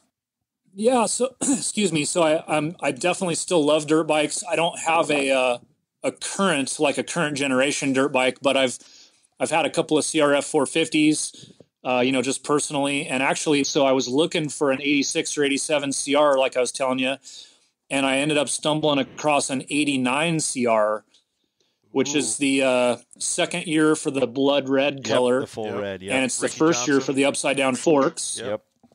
Yep, Ricky Johnson style. And a couple other guys, Stanton. And those things were known as the worst front forks ever put on a CR250. But anyway, I stumbled across one for $300. It was remarkably clean, and I just couldn't pass it up. So I bought it, and I wouldn't say it's restored, but I've got it pretty clean right now. And I honestly love riding that thing. My son's into dirt bikes now, even though we race UTVs also. And so, like, we go to Paula, and I mostly ride the vet track there. Verona's open now too, right? Yeah, and Barona's literally like, I can hear Verona from my shop. Yeah. That's how close we are. We love that track. I remember growing up looking up to Dustin Nelson being like, I want to be like that guy. That was my favorite track for sure. Yeah, it was so fun. I remember him racing as a kid too. And all kinds of other guys that raced at Verona back in the heyday too. It was for the people listening that know this moto stuff, the track was called CMMC. It was California Mini Motorcycle Club. And the little sign said "Home of Champions." That's so cool. Now, how many times did you get to ride there, Case? Oh, about a dozen. Yeah? Yeah. So probably a few more times than me, but that track was cool. I love being in the trees and stuff. Yeah, and the best part. I think the best part about it was for me is that we got to look up to all the California dudes coming from Arizona. Like, Absolutely. Oh my God, these guys are so fast. There was something about that road, though. I think I hated that road. Oh, going in there? Yeah. Does that ring a bell? Driving up through those mountains, I think maybe? He comes from the other way. Okay. But yeah. Okay. Well, it's windy either direction, and yeah, people definitely hate it. But growing up here, to me, that's just like any other road. I'm like, it's no big deal. Right. So... Have you done anything with any dual sports? Like the Honda 450L was my last bike, and I love that thing. It was all bone stock with handlebars on it, but those things are like the new black. Like they're really, really taking off. Yeah, I'm interested in them, but I really haven't done much work. The little one thing that I have is so I have a chassis dyno in my shop, which is a roller dyno, and mainly I use it for UTVs. But I had a shop that's well known in that world. It's called San Diego Powerhouse. And honestly, I don't know all the names, but they sponsor some people who race who are top names in off-road. And so San Diego Powerhouse has been developing some packages for the 450L. And so they brought their bike to my dyno. And I helped them do some dyno tuning and figure out what ignition maps and fuel maps and all that work good with their mods. like they've got a different cam in it, and they're running different exhausts. I think they're working on the intake. I don't know if it's a different subframe and air boot or exactly how they're doing it. I didn't really get into that portion of it because it's their project, but I helped them get it tuned. I wonder if that's still all street legal and emissions friendly. That'd be super cool. I want to talk to you about that more offline. So what's like the next like new stuff that you got going on right now? Let's see. Clearly, we're not racing. Yeah. So we haven't talked about the kids other than a few names that have been dropped here and there, but I'm heavily into the Razor 170 racing in today's world. And the Razor 170 obviously dominates the class because it's almost the only vehicle. Technically, there's a high sun and maybe some offshore copies, but it's mainly 170s, and so I work on a ton of 170s in varying levels. My own son is 11. He races a 170. This year, 2020, is our 4th year with my son racing one, and then I've been into the racing the 170s about 5 years total. I started a year before, mainly with Travis Salee, the one that messaged in earlier. That goes by Brian Salee, or I'm sorry. Whatever it was Travis on there. Bryan, yeah. And yep, a ton of 170 stuff. And most of the racing, I would say, is with stock engines on the 170 class, but in Works and some of the dirt series, you can have a modified engine. And so working on trying some new ideas on modified 170s. Don't know if it's going to work. Might blow up, might not work. Things look like they always have transmission problems when you start pumping them up. They do. Even stock ones have transmission problems, to be honest. But yeah, it compounded for sure when they have a modified engine. So the 170s is a lot in your shop then too, I'm sure. It is. We've pretty much always got 3, 4, 5 170s in our shop at any given day. We work on a lot of those things. So, other new stuff. Gosh, I'm drawing a blank right now. I'm trying to think. What am I dreaming of right now?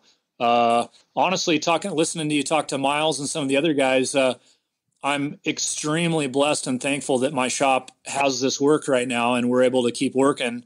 It may sound foolish. I was hoping it was going to be a little bit slower, but the only reason I say that is I don't get much time these days to work on my own projects. I'm working on everybody else's, and I probably start way too many projects and don't finish enough of them before I start another. And when you say, what am I working on or what am I dreaming of? I'm dreaming of building some of my own projects right now. Oh, that'd be cool. Not all UTV, just different mechanical projects. Oh, you got a couple of pictures of that older CR 250? Yeah, that's cool. I'll send these to you. Those are bitching, man. Is that the one? That's the one. Dude, that thing looks sweet, man. So we had Menace Racing chimed in, Chris, and said, Chris built my daughter's 800S. She races in the Dirt Series, number 203, Stephanie. He is the man. Love it. Thank you, guys. Yeah, again, just super blessed to work with all these awesome kids and adults and young adults. Well, just recently started helping them. These kids are going to be the next generation anyway, so you got to start working with them now. It's neat to see that the 170s are such a growing class of highly talented individuals. I remember seeing you at the Works race when I asked if you would like to be on the show at Havasu, what was it, a month and a half, 2 months ago? And I was absolutely astonished by seeing all those kids in 170s, and then they have a 250 class, which is a modified 170. It's insane how fast those kids go. They're like, you see them get out of the car and you think they just want to get like a soda or a popsicle, like they can barely talk, but they're out there ripping, just like shredding so hard. It's literally mind blowing. Like for me, and I raced them too. It was like so cool. So for Chris to be able to help those kids must be super satisfying. Yeah, I'm sure. It is. I love it. And all those kids are, appreciative. And 99.9% of them are humble, and it's just I'm blessed to be a part of that world. And I didn't plan that to like you say, those are going to be the future drivers, and they for sure are. Just like seeing the Sheldon Creeds and that kind of stuff. I didn't plan that out. It just worked out that way. But I'm certainly blessed to be in that position.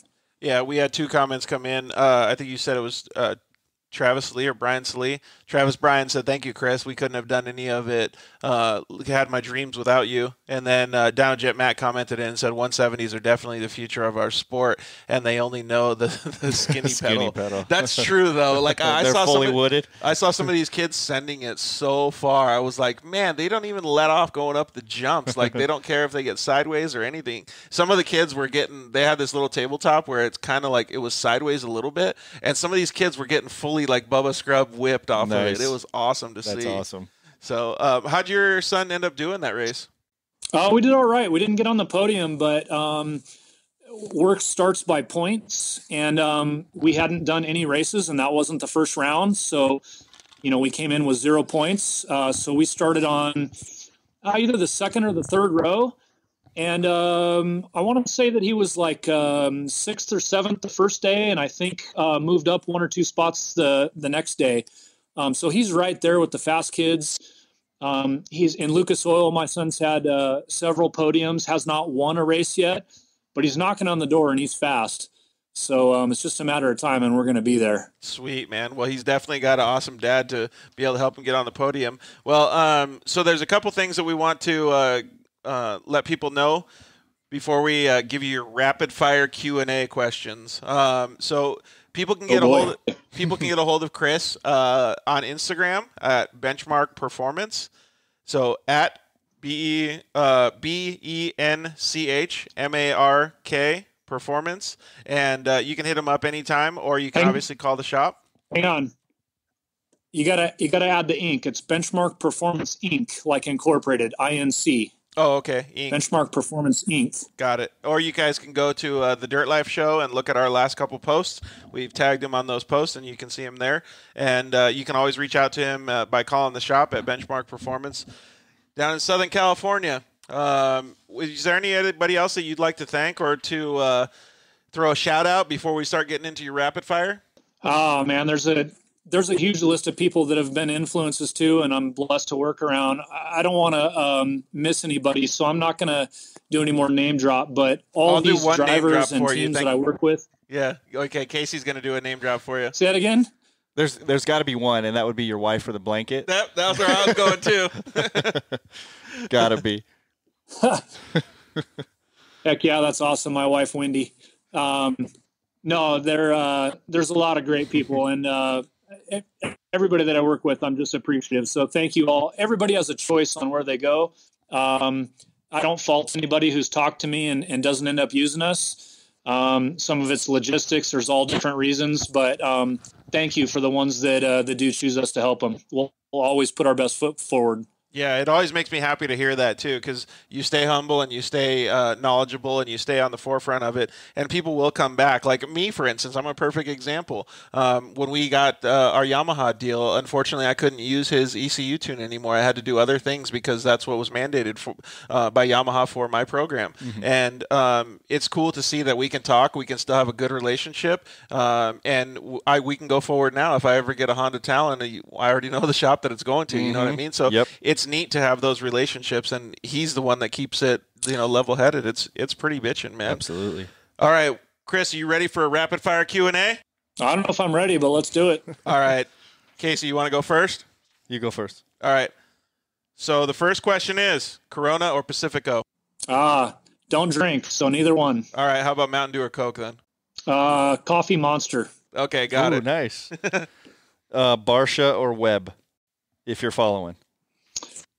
Webb. Nice. He's a Honda guy, so he's probably picking Brayton or Roxon if he really had the choice, right? Right.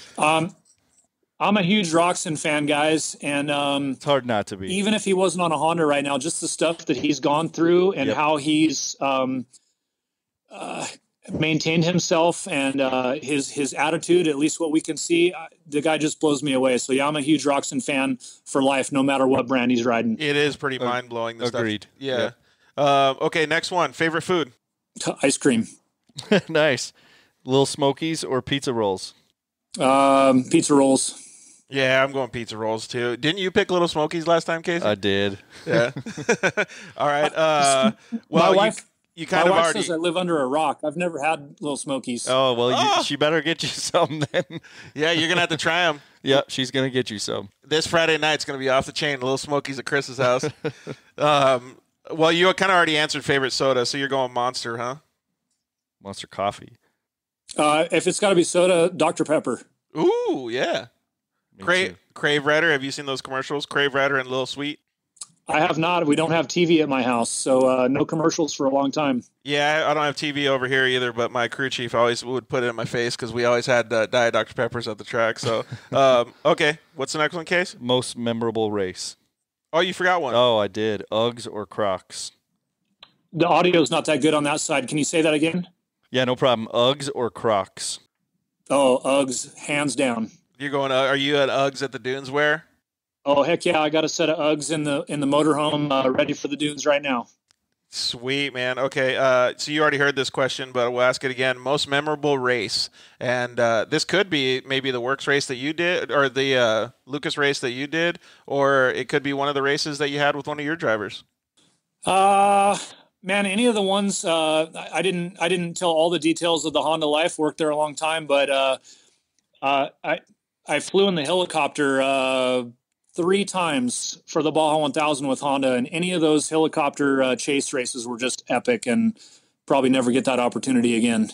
That's sweet. That actually is pretty cool, man. Hope maybe one of these days we can have you on the show again, or we could do an Instagram live or something with you to get some of those fun stories, because I think those would be pretty cool. Our audience would love those. Definitely. Okay, so you said absolutely love it. Said your favorite food was ice cream. What's the flavor? Favorite flavor of ice cream? Coffee or mint chip. Nice. Ski or snowboard? Snowboard. Sweet. I'm right there with you. Dogs or cats? Dogs. I'm allergic to cats. I like cats, but you can't be around them. Yep, same here. Netflix or YouTube? Netflix. Going Netflix. Burrito or taco? Burritos for sure. Yeah, another California guy with the burritos. It's got to be. Okay, Supercross or motocross? Supercross. Both are great, but yeah, Supercross. You just the last person what they picked was Lucretia, and didn't she pick motocross? She did. Yeah, I think because she's like the desert racer, you know. Like, okay, what other form of racing would you like to try? Me, let's see. You can pick anything. I always tell everybody this. You can pick monster trucks. You can pick F1, whatever you want. I don't know, maybe boat racing.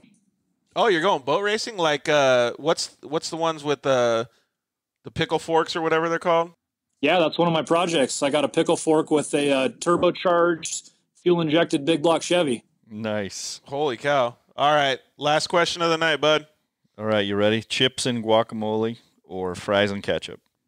I'm a no condiment guy, so definitely the chips and guac. Dang, winner, chips and guac dinner. All right. Well, thank you very much, Chris. We really appreciate you taking all the time. I know you're a super busy guy, and those LS swaps and the farm vehicles and stuff like that aren't waiting on nobody. So thanks for taking the time out to talk with us, bud.